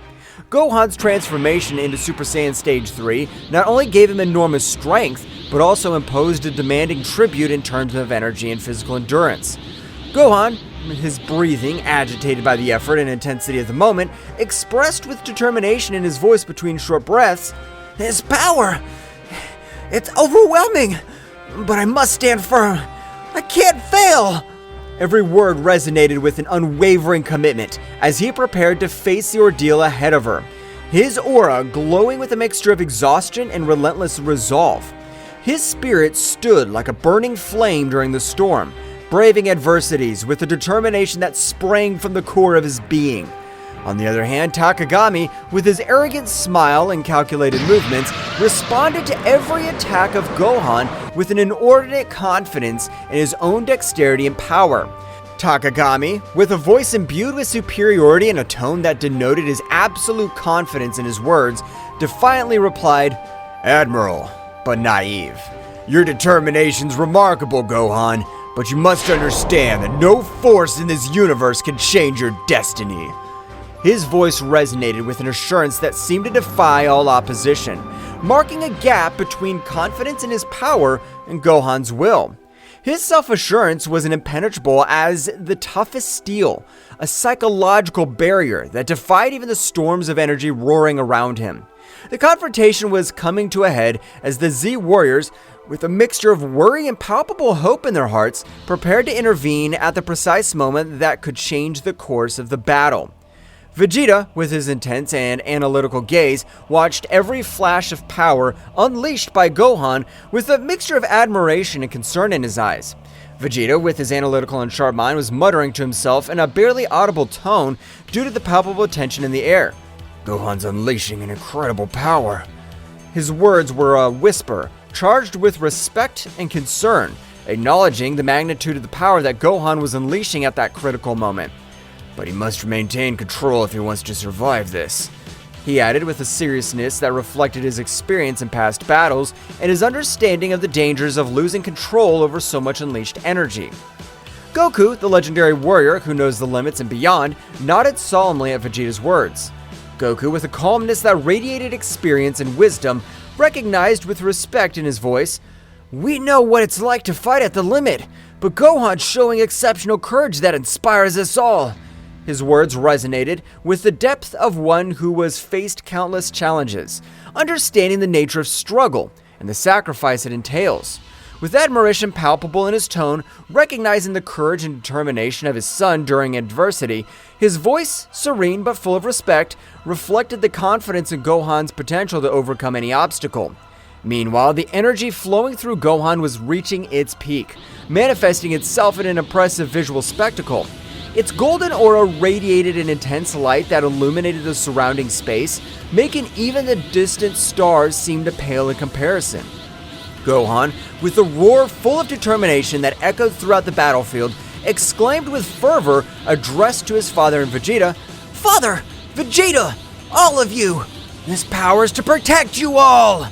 His voice carried with an emotional charge of his commitment to the protection of his loved ones, a promise that manifested itself in every flash of his glowing aura, and in every blow aimed at the darkness that threatened his world. His voice, echoing like an echo of hope amid the chaos of battle, his energy, instead of just being destructive, became a beacon of hope for his allies, instilling strength and determination in their hearts. The buildup of energy finally reached its peak when Gohan unleashed a combined attack so powerful that it seemed to tear the very fabric of space. The surprise on Takagami's face was palpable, reflecting the magnitude of the force unleashed by the young Saiyan. "Impossible! I can't believe the magnitude of your strength, Gohan! You've unweakened a power that defies all my expectations and strategies so far. But you haven't witnessed everything I can do yet. My abilities are not limited to what you've witnessed so far. And I still have cards to play in this game. Get ready to find out that I'm not as easy an opponent to defeat. The true essence of my power is about to be revealed, and I assure you that it'll surprise you. The battle's only just begun, young Saiyan."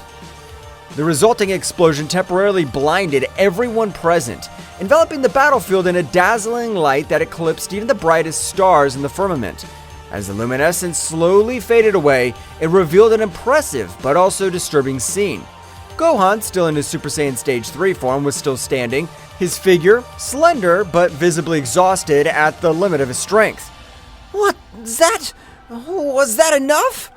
He was panting between short breaths, his eyes reflecting a determination that defied the fatigue that overwhelmed him. But Takagami emerged from the rubble with a defiant smile on his face, was making it clear that the battle was far from over. You're barely scratching the surface, Gohan. Your power is awesome, but you can't beat the darkness that is hanging over you. Your determination's commendable, but the real battle is beyond what you can imagine. My shadows are deeper, and my power is vaster than you think. Get ready to face the true essence of the dark power. Gohan's energy was fluctuating, a clear sign that his transformation was reaching its limit. The Z Warriors watched with anxiety and determination as the battle reached a critical point. Victory seemed elusive, but their fighting spirit remained unwavering in the darkness that threatened to devour them all. No! I can't give up! This power! It's to protect everyone! To my family! To the Earth! Each word came out between agitated breaths, but charged with an unwavering determination, revealing the deep sense of responsibility and love that drove their struggle. His voice, though weakened by the effort, resounded with a firmness that defined the adversities he faced. Oh, what a pathetic nobility! Do you think you can fight my darkness with simple desires for protection? Your strength is impressive, but your naivety condemns you. Don't you understand that in this world, nobility and desires for protection are as fragile as glass in front of the tide? No matter how much power you possess, the darkness will always find a crack through which to infiltrate and corrupt everything you value. It's only a matter of time before you realize the futility of your efforts, Gohan. Gohan, his aura flickering, braced himself for another assault, feeling every fiber of his being burning with determination.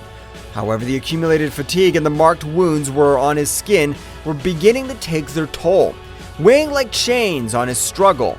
Every move was a battle against exhaustion and pain, a test of endurance that tested his courage and perseverance. The vision of Takagami, his implacable enemy, distorted slightly before his fatigued eyes, reflecting not only the tumult of the physical battle, but also the dark and twisted connection Takagami maintained with the source of power that fed him. This connection, like a cursed bond, gave Takagami a ruthless strength, but also dragged him into the maelstrom of corruption and out of control. During the fray, Gohan found himself facing not only a formidable opponent, but also the shadow of an evil influence that threatened to consume everything. Every blow thrown and blocked resonated with the intensity of an epic battle between light and darkness, between the determination of a hero and the seduction of a dark and forbidden power. Despite the adversities and uncertainty that surrounded him, Gohan clung to hope like the beacon in a storm, remembering the bonds of friendship and love that drove him to move forward. Every beat of his heart resonated with the will to protect what he valued most in the world, facing the challenge with courage and sacrifice, knowing that true strength lay in his indomitable spirit and in his determination to never give up in the face of the darkness that threatened his world and soul. Gohan, don't wear yourself out too much. Stay focused and in control. Remember, that true strength lies not only in raw power, but in the ability to stay calm and think strategically amid chaos. Do not underestimate your opponent, and do not get carried away by blind rage. That determination must be backed by intelligence and control. Make every hit count, and don't get distracted from your goal. His words, full of advice and warnings, sought to remind Gohan of the importance of the mind in battle, in addition to physical strength. The Super Saiyan Phase 3 form consumes a lot of energy. Gohan needs to find a balance between his power and his stamina. He must learn to control the flow of his ki to maintain his strength without exhausting himself quickly. The key is efficiency. Every movement must be precisely calculated and executed to maximize the impact without wasting energy. It's a challenge to master this state, but if Gohan manages to find that harmony, his potential will be truly formidable. His words, full of experience and knowledge, sought to guide Gohan towards a better understanding of how to use his power without compromising his endurance in battle. As Gohan and Takagami continued their confrontation, Goku's eyes, a symbol of hope for everyone, shone with determination during the intense strife. His strategic mind was working at full speed, analyzing every move of his son and enemies to find the perfect crack in Takagami's defense. Every glimmer in his gaze reflects years of training, epic battles, and an unwavering desire to protect those he loved. In the distance, Vegeta stood in a fighting position, his Saiyan pride burning like an unstoppable flame. His defiant aura and combat experience combined into a formidable force, ready to unleash his power at the precise moment. Piccolo, with his calculated serenity, was watching the battle with sharp eyes, ready to strategically intervene and balance the scales in favor of his comrades. Meanwhile, Goten and Trunks, the young warriors, were in the middle of the recovery process after the intense confrontation against Takagami. Despite their damage received, his determination did not waver. Both focused on channeling their ki with precision, taking advantage of every breath to restore their energies and strengthen their bodies. Goten, with his indomitable spirit and his face marked with determination, closed his eyes with concentration as he felt the flow of vital energy revitalize his fatigued muscles. "We have to be ready to return to the battle at any moment," he thought to himself, remembering the responsibility he shared with his friend Trunks to protect his family and his home. On the other hand, Trunks, with his mind focused and his ki shining with renewed intensity, was striving to reach an optimal state of recovery. "We can't afford to let our guard down," he reflected, aware of the challenges they still faced and the need to be prepared to face any adversity that stood in their way. Both young warriors knew that the battle was not over yet. With determination in their hearts and their ki channeling with precision, they were preparing for the next chapter in their fight for the protection of their world. "Gohan's giving his best. His strength and determination are impressive, but we need to find an opening to channel more energy towards him and empower his power to the fullest. We must all join forces and find a way to support him in this crucial battle. Our connection as a family and as a team is our greatest strength. Let's make every hit and every effort count to protect our home and those we love." His words, full of determination and hope, reflected his confidence in the team's ability to overcome any challenge when working together. Your resistance is admirable, but useless. My power is absolute. No matter how much they fight, they won't be able to stop me. My strength is unshakable, and my determination relentless. There is no escape from my dominion. It's time for you to give up and accept your fate under my control. Every word was loaded with arrogance and certainty as Takagami continued to unleash his dark power with ruthless ferocity. Gohan, with a superhuman effort, managed to deflect Takagami's attacks and counterattacked with a burst of brilliant energy. The collision of powers created a shockwave that shook the nearby atmosphere. "I will not allow you to destroy what I love! My bonds and my strength are greater than any darkness you could throw! I'm ready to face any challenge and overcome any obstacle to ensure a secure future for everyone! There will be no place for destruction in my world!" Your emotions make you weak, Gohan. The real strength lies in the darkness. Your love and your bonds are chains that prevent you from reaching your true potential. Don't you see that the darkness offers unlimited and unrestricted power? Abandon your illusions of grandeur, young Saiyan. Face the truth that only darkness can bring you true strength and absolute dominion over the world. Every word was imbued with an icy arrogance and a fanatical belief in the corrupting power of darkness. Takagami sought to sow doubts and weakness in Gohan's mind, challenging his conception of strength and courage. The struggle became more intense with each pressing moment. Gohan, despite showing obvious exhaustion with every short breath, remained firm and undetermined, refusing to back down from the challenge Takagami posed. His eyes reflected an unwavering determination as he faced the malevolent machinations of his enemy. However, Takagami's evil cunning was revealed in all its magnitude when he began to manipulate the environment around him with dark mastery. The dark creatures had summoned with his sinister magic, were already at the edge of the surface, ready to emerge and join the battle with uncontrollable ferocity. The air was charged with an ominous presence as the shadows of those creatures danced unexpectedly, eager to join the conflict and show their destructive power. Faced with imminent threat, the Z Warriors did not hesitate to prepare to face these creatures that represented an unknown but tangible danger. Vegeta, with his characteristic defiant tone, exclaimed as he adjusted his combat posture, "I'll not allow those abominations to ruin our path to victory. It's time to show them the true power of a Saiyan." Piccolo, the group's calm strategist, quickly assessed the situation and proposed a plan of action. We're facing a cunning enemy who uses manipulation as a weapon. We must act with coordination and precision. Gohan, you now take care of containing the creatures. Vegeta, Goku, keep the pressure on Takagami and don't let him breathe easy. Goku, with a determined smile on his face, nodded energetically. We have it, Piccolo. I'm confident that together we can overcome any challenge that comes our way. We're going to give our best. Goten and Trunks, the young warriors, who were always looking to prove their bravery, exchanged a look of complacency before joining the plan. Yes, let's show these monsters what it means to be a real team. Determination shone in the eyes of each Z warrior as they prepared for the upcoming showdown, their hearts resonating with the memory of Ten Shinhan and Chaos's courageous sacrifice. Those moments of heroism and camaraderie resonated like an echo in their souls, reminding them of the price they sometimes had to pay to protect the world they loved. Goku, with a silent bow to his fallen friends, took a moment to remember his valuable lessons of courage and determination. Our friend showed us that even in the darkest moments, we can find the strength to face any challenge. His sacrifice will not be in vain as long as we keep fighting and keep the flame of hope alive in our hearts. Every blow we take, every obstacle we face is proof of our determination and our commitment to a better future. We'll not let his sacrifice be forgotten. Let's keep fighting with all our heart and spirit. Vegeta, with an intense gaze fixed on the horizon, added solemnly, Every battle teaches us something new.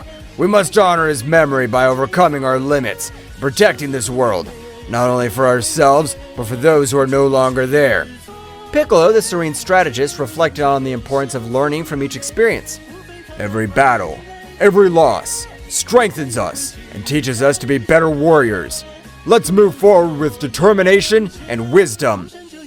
Goten and Trunks, the young warriors, full of energy and competitive spirit, exchanged a look of respect towards the heroes of the past. We're going to make their bravery and sacrifice worthwhile. We'll fight with everything we have. The memory of Ten Shinhan and Chaos became a flame that fanned the determination and fighting spirit of the Z Warriors. With their hearts united in a common purpose, they prepared to face the next challenge with the strength of those who came before them, ready to write the next chapter in the history of defending the Earth against the forces of evil. The battle reached unprecedented levels of intensity, with every move unleashing a wave of energy that shook the battlefield. Gohan, with his indomitable spirit, led the charge against the emerging shadows, channeling his ki into powerful explosions that dispelled the creatures one after another. Every flash of light harbored the determination to protect their loved ones and their home from the darkness that threatened to consume them. Mr. Piccolo, behind you! Watch your back! The enemy's trying to surprise us with sneak attacks! We can't afford to let our guard down for 1 second in this battle! Our togetherness is our greatest strength, and together we'll overcome any challenge that comes our way! I trust in your strategic wisdom, Mr. Piccolo, but I'm also here to support you in every move! Let's move forward with determination and protect what we value with all our might! Piccolo responded quickly, deflecting the attack with an energy shield. Thank you, Gohan. Your quick alertness and attention to detail are crucial in this battle. Our coordination and communication are what will keep us one step ahead in the face of our enemies. Let's keep working together. Every move counts in this matchup. By his side, Piccolo displayed his tactical ingenuity with mastery, drawing lines of defense and counterattack with pinpoint accuracy. His strategies were like chess moves on the battlefield, anticipating the enemy's moves and coordinating attacks to maximize the impact. Between them, an almost perfect synchronicity is woven, where Gohan's brute force found balance at Piccolo's strategic cunning. Vegeta, get ready for our combined attack! We can't hold any back anymore! It's time to deploy all our power and show them what we're capable of. Together, we're unstoppable, Vegeta! Let's prove once again why we're the most powerful Z warriors in the universe! Let's go! You don't need to tell me, Kakaroto. I'm always ready for the combat. Our combined power will overcome any obstacle that stands in our way. Get ready to witness the true strength of the Saiyan race. Let's go! Every clash of powers, every rumble of explosions resounded like a chant of resistance, bravery during chaos. The bounds of camaraderie and trust between the Z Warriors were strengthened by adversity, reminding them that together they were more than the sum of their individual abilities. In this ballet of strength and strategy, where each movement had the weight of survival and the hope of a future in which light would prevail over shadows. Vegeta and Goku, in their eternal friendly rivalry forged in countless battles, coordinated their attacks with an almost telepathic synchronization. Like two warriors who share a unique and deep bond, their fiery determination was reflected in every move, every punch, and every burst of energy they threw at their formidable opponent, Takagami. Goku, it's time to unite our powers to take down this guy once and for all. We'll not allow it to continue sowing chaos and destruction. Our combined strength will be their undoing. Take this, Takagami! This is the end that awaits you for challenging the Z Warriors. I'm with you, Vegeta. There's no turning back now. Together, we'll put an end to this threat once and for all. Let's get him! The latter, a formidable adversary in his own right, was forced to quickly divert his attention between dodging the quick and precise strikes of the Saiyans and dealing with the strategic cunning of Gohan and the tactical prowess of Piccolo. Don't underestimate my powers, Saiyans. My abilities go beyond what you can imagine. Your determination's admirable, but it won't be enough to stop me. Get ready to know the true darkness that resides in this universe. The frantic dance of attacks and defenses between the protagonists became a ballet of opposing forces, where speed and power merged into an unparalleled combat choreography. Each shock of energy unleashed explosions of ki that lit up the sky like shooting stars on a stormy night, painting the firmament with flashes of power and determination. The battlefield was transformed into an epic scenario where the fates of the combatants were intertwined in a cosmic drama of legendary proportions. Gohan, now's your time to shine. Use this opportunity to show your true power and determination. We're all counting on you to turn the tide of this battle. Don't hold back. Give your best and make every hit count. The fate of everyone depends on your courage and strength in this crucial moment. Come on, Dad! Mr. Piccolo! We won't stop until we beat you! Our determination's stronger than ever, and together, we're unstoppable! This is our moment to show that together, we can overcome any obstacle! Let's trust in our bonds and fight with everything we have! Meanwhile, Gohan's relentless determination and Piccolo's tactical wisdom added layers of complexity to the conflict, consistently challenging Takagami's strategies and moves. The intensity of the confrontation reached its peak, and with each hero and villain deploying their maximum potential in search of victory. Amid the chaos of battle, friendship and honor and inner strength shone as beacons of hope in a universe fraught with unfathomable challenges and dangers. Goten and Trunks, following the meticulous plan laid out by Piccolo to the latter, demonstrated a perfect synchronization that bordered on the supernatural. As young Saiyan warriors, their connection was more than a simple strategic alliance. It was the manifestation of a deep and lasting friendship, forged in countless shared trainings and battles. Every movement, every gesture, flowed between them in an innate harmony that only the strongest bonds could sustain. Goten, your task is to maintain the defensive perimeter. Don't let anything surprise us from behind. Trunks, look for any opportunity to counterattack. We need to take advantage of every gap in their defense to turn the tide in this battle. Understood, Mr. Piccolo. I'll be attentive and make sure that nothing takes us by surprise. Following Piccolo's instructions, Goten unleashed bursts of energy with the dexterity and speed typical of the Saiyan lineage. Come on, Trunks, let's keep the pressure on. Let's not give up and take every opportunity to move forward.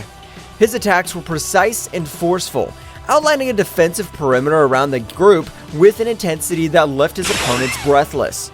Meanwhile, Trunks, a skilled wielder of the energy sword, executed precise and elegant cuts that perfectly complemented Goten's strategic defense. Don't let any of them through, Goten. Keep our front safe while we look for weaknesses in their formation. Let's keep pushing. Each movement drew lines of glowing energy in the air, creating a dynamic and effective wall of protection that neutralized any threat that dared to get too close to their companions. The combination of Goten and Trunks' skills not only demonstrated their individual mastery, but also their ability to work in a team in a fluid and coordinated way. Their actions were not only the result of practice and training, but also of a deep mutual understanding that allowed them to anticipate each other's movements with pinpoint accuracy. On the battlefield, the symbiosis was their greatest strength, making them an unstoppable force that courageously and determinedly defended those considered their family and home. The battle that was being fought was a whirlwind of energy and strategy, where every move had a deep meaning, and every decision impacted on the future of the contest. Goten and Trunks, the young Saiyan warriors, showed amazing coordination as they threw themselves into combat with a mixture of bravery and dexterity. His movements were like a martial dance, fluid and precise, designed to unbalance the dark creatures summoned by Takagami. Trunks, to your right! Understood. The voices of the young people echoed among the booms of explosions and the clash of powers. Each exchange of blows was a symphony of ki, a manifestation of the determination not to give ground in the face of the darkness that threatened to engulf them. Meanwhile, Gohan, with his indomitable spirit, deployed his ki in explosions of controlled energy, creating glowing spheres that exploded with force on impact against the shadows that rushed over them. We can't give up! Our world depends on this! Every strike, every strategy, everything counts in this crucial battle! Let's keep fighting until the end! His voice resonated with conviction, injecting courage into his companions. Piccolo, the calm but ruthless strategist, extended his arms with authority, generating defensive barriers that protected the group from surprise attacks. His eyes observed the battlefield with a calculated calm, evaluating every movement of the enemy to find the precise moment to counterattack. Keep the pressure constant. We cannot allow them to make up ground. Every breakthrough we make is crucial to maintaining our advantage. Keep attacking relentlessly. The sound of energy crashes and explosions was deafening, but during the chaos, the group's determination and unity shone like beacons of hope in the darkest night. Each of the Z warriors knew that they were not only fighting for their lives, but for the future of their home and the generations to come. Every attack, every block was another step towards victory or defeat, and they were not willing to give in to adversity. Amid the furious fray, every strategic move and every technique deployed by the Z Warriors reflected years of training and experience, as well as a bond of trust and camaraderie that strengthened them in the most difficult moments. The coordination between them was a show of synchronization and dexterity, a chaotic but harmonious dance of attacks and defenses that kept at bay the dark forces that tried to dominate them. However, it was at a crucial moment, when hope seemed to be faltering in the face of Takagami's relentless persistence, that Goku and Vegeta, the legendary Saiyans whose power transcended known limits, demonstrated once again why they were revered as the most powerful warriors in the universe. With millimetric synchronization that only they could achieve after years of training in epic battles, they unleashed a devastating combined attack that shattered Takagami's defenses, leaving them exposed and vulnerable in the face of the final counterattack of the brave defenders of the Earth. The impact of their combined energy resounded on the battlefield like divine thunder, shaking reality itself with its overwhelming power. The energy blasts and shockwaves spread out like a gale, sweeping away any obstacles in their way and marking a decisive turn in the confrontation. The hearts of the Z Warriors swelled with renewed hope as they witnessed the result of the bravery and determination embodied in Goku and Vegeta, who were not only allies, but also rivals, who raised each other to new heights of power and dexterity. This epic moment not only symbolized the brute strength of the legendary Saiyans, but also the depth of their connection as battle companions and friends. Her self-sacrifice and dedication to protecting her home and loved ones shone with an intensity that defied the shadows of despair. With Takagami vulnerable before them, Earth's heroes prepared for the final assault, determined to put an end to the dark threat looming over their world and restore the lost peace. As this crucial opportunity approached, Gohan and Piccolo, two warriors whose togetherness goes beyond simple camaraderie, combine their powers with synchronization and understanding that only the closest battle partners could achieve. With relentless determination and a strategic focus sharp as the edge of a sword, they faced the creatures summoned by Takagami, with a bravery that inspired everyone present on the battlefield. Mr. Piccolo, keep the rear guard. I'm going to the front. It is crucial to maintain our formation and protect our backs as we move forward towards the main battle. I trust you to keep us safe from behind. Understood, Gohan. Don't let your guard down. Our coordination is key for being victorious. Stay alert and move forward with determination. Together we'll overcome this challenge. Gohan's energy, bright and powerful as the sun as it peaks, was intertwined with Piccolo's tactical cunning and dexterity, creating a symphony of power and skill that defied expectations. Each coordinated movement between them was a masterful combined dance, where offensive and defense intertwined in a lethal harmony. The creatures summoned by Takagami, who once posed a formidable threat, now found themselves at a disadvantage in the face of the unbreakable union of these two exceptional warriors. The battlefield lit up with flashes of brilliant energy as Gohan and Piccolo unleashed their full potential, overcoming every obstacle with steely determination and calculated strategies. The trust between them was palpable, a connection that transcended words and manifested itself in every punch and every block. With each enemy defeated, their path to Takagami cleared, bringing them closer and closer to the final victory they sought to protect their world and their loved ones. Gohan, you need to buy time. I will prepare my best attack to defeat these creatures. I trust you can keep them busy while I get ready. Together, we can change the course of this battle. Mr. Piccolo, I'll do my best to buy time. My goal is to keep these creatures at bay as long as possible so I can prepare their attack. Trust me, I won't let you down. The moment of truth was approaching, and Gohan was advancing with a firm step, while Piccolo prepared his best attack to defeat these creatures summoned by Bahamut's disciple and put an end to the darkness that had threatened his home. His fiery determination was a beacon of hope for those who witnessed his courageous struggle, reminding them that strength lies in the unity and indomitable spirit of those who fight for justice and peace. The critical moment came when every move decided the fate of the battle. Gohan, in a last effort, took his final form. With his bright and determined aura, advanced to the front of the battle line, facing the dark creatures with a mixture of bravery and strategy, as he blocked the onslaughts of the shadows with his dazzling ki. The creatures, summoned by Takagami, were not easy rivals to beat, but Gohan in his ultimate form took a lot of confidence and began to face the creatures they are facing. Gohan knew that keeping the creatures at bay was crucial to allowing Piccolo to unleash his full power. While Gohan struggled to contain the shadows with his fast movements and powerful attacks, Piccolo concentrated his energy preparing for the most powerful technique. The tension on the battlefield was palpable, but there was no room for doubt.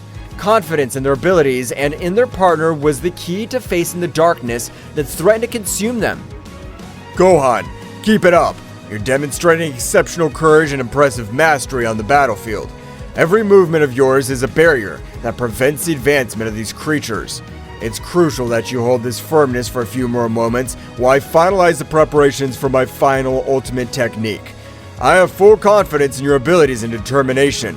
Remember that our teamwork is the key to overcoming any challenge. Keep the pressure on and don't let your guard down. Together we can turn the tide of this battle and protect our loved ones. Understood, Mr. Piccolo. I'll not allow them to advance a single step further. You can trust me. I'm fully prepared to take on this responsibility and keep these creatures at bay. Together, we can overcome this and protect our loved ones. My determination's unwavering, and I'll not back down in the face of this challenge, because I know that every stroke I stop here is a step towards victory. Our teamwork and mutual trust will give us the strength to prevail in this battle. Let's show them what we're capable of and write our own destiny in this struggle. The scene unfolds with increasing intensity as Gohan definitively plunges into the maelstrom of combat. His determination is reflected in every gesture, and every tense muscle, and in every flash of energy that emanates from his being. The creatures summoned by Takagami's nightmarish creatures with twisted shapes and burning eyes fiercely advance towards Gohan, seeking to overwhelm him with their numbers and their uncontrolled fury. Gohan, however, is not daunted. His ki shines around him like an aura of power, marking every movement with a clear purpose. When the first creature lunges with sharp claws, Gohan responds with a precise block, channeling his energy to stop the attack with a glowing barrier. The resulting impact makes the ground tremble under his feet, but Gohan remains steadfast, his eyes fixed on his opponent. Each subsequent blow is an exhibition of martial skill and ki control. Gohan moves with grace and speed, dodging the onslaughts of creatures with fluid movements, and countering with calculated blows. His fists and legs turn into bursts of energy, hitting the enemies with force and precision. Each impact causes bursts of energy that light up the battlefield, drawing bright arcs in the air and kicking up swirls of dust around them. The creatures do not retreat easily. Their resistance is stubborn, and their thirst for destruction is insatiable. Gohan is forced to deploy more advanced techniques, combining his speed and strength with concentrated energy attacks. Ki waves cut through the air as Gohan releases bursts of controlled energy, seeking to weaken his opponents and open gaps in their defenses. Every block, every dodge, is a dance of anticipation and reaction. Gohan relies on his training and his intellect, reading the movements of the creatures, responding with precise movements. Your connection to your spiritual energy is evident in every movement, every pulse of energy emanating from your being. Meanwhile, Piccolo completes the charge of his definitive technique, his absolute concentration palpable in the air. The sound of his pent-up energy resonates on the battlefield, adding a layer of palpable tension to the charged atmosphere of battle. Gohan feels Piccolo's accumulated power as a beacon of hope and a call to redouble his efforts. This is our chance, Gohan. Keep the pressure on them, and don't give them any respite. Every move of yours is crucial right now, as we are close to changing the course of this battle. I trust in your ability to keep them at bay while we prepare our counterattack. Keep your determination and keep going. Together, we can make it happen. Gohan nods with determination as he prepares for the next attack. The combat dance between Gohan and the creatures reach its climax when Gohan, with a graceful twist, unleashes a series of energy blasts that cut through the enemy ranks. The creatures recoil momentarily, their twisted forms showing signs of weakness for the first time. Goten! Trunks! I need you to be alert! Mr. Piccolo is preparing a powerful attack! Move quickly and maintain your defenses! Our coordination is crucial at this critical moment of the battle. We can't afford to make mistakes now. I'm confident in your ability to respond quickly and effectively. Stay focused and keep fighting with determination. Come on, we can still turn the tide of this battle in our favor. The moment came when Gohan, with a precise movement, opened a breach in the creature's defenses, allowing Piccolo to unleash his devastating attack. With a resounding scream, Piccolo releases his ultimate technique, a beam of concentrated energy that cuts through the sky like a fiery comet. Makankasapo! The pure energy swirls frantically around the lightning, forming a spiral of controlled energy that seems to dance in the air with calculated ferocity. The extreme concentration of energy causes a burst that radiates a dazzling radiance, as if the sun itself were transcending on the battlefield. The energy beam, with its incomparable power, transverses the enemy ranks with pinpoint accuracy, neutralizing the creatures with an amazing efficiency that takes the breath away of those who witness its devastating impact. The initial explosion is only the prelude to the destruction that is unleashed. The torrent of concentrated energy envelops the creatures in a lethal embrace, eroding their forms with an overwhelming intensity. Each wave of energy emanating from the ray is like a chisel, carving out space itself, gradually disintegrating the creatures that meet its path with an inexorable inevitability. The show is both majestic and terrifying, with the energy displayed manifesting in vibrant colors that collide and intertwine in a chaotic dance. The controlled destruction leaves in its wake a trail of disintegration that seems to defy the very laws of physics, demonstrating the supreme power that resides in the hands of those who master the arts of combat and energy control. The battlefield gradually quieted down, the dark threat dissipating with each defeated creature. Gohan and Piccolo, breathing heavily, but with a satisfied smile, met in the center of the battlefield, knowing that their teamwork and determination had tipped the scales toward victory. Now, with the road to Takamagami clear, they were preparing for the final assault, confident that their union would return their greatest strength. The battlefield gradually quieted down, the echo of controlled destruction echoing through the air as the enemy creatures vanquished before the combined might of Gohan and Piccolo. The glow of the dissipated energy hinted at the near victory, marked by the determination and teamwork of the brave warriors Z, Gohan, and Piccolo, breathing heavily but with a smile of satisfaction on their faces, met in the center of the battlefield, exchanging looks of complicity that spoke of a bond forged in battle and camaraderie. Meanwhile, in another part of the battlefield, Goku and Vegeta were facing Takagami in an epic duel that defied the limits of known power. With their faces marked with determination and their eyes shining with a fierce intensity, the two legendary Saiyans demonstrated once again why they were considered the most powerful warriors in the universe. His movements were like a whirlwind of quick attacks and precise defenses, each strike resounding like thunder in the energy-charged air. Vegeta, keep the pressure on! Let's finish this together! Of course, Kakarot! I'm not gonna let this guy beat us! The intensity of their confrontation filled the battlefield, making the ground shake with every energy shock. Takagami, although powerful, was in a challenging position in the face of the unstoppable combination of Goku and Vegeta. I'll not underestimate your power, Saiyans. I recognize their bravery, but their determination will not be enough to stop me. My strength is unshakable. My power is unstoppable. Get ready to face the real darkness. Well guys, this is all for today's chapter. I hope you liked it and it was to your liking. Now don't forget to leave your powerful like Supreme God level, comment and subscribe. Now without further ado, see you in a new video. Until next time. Try to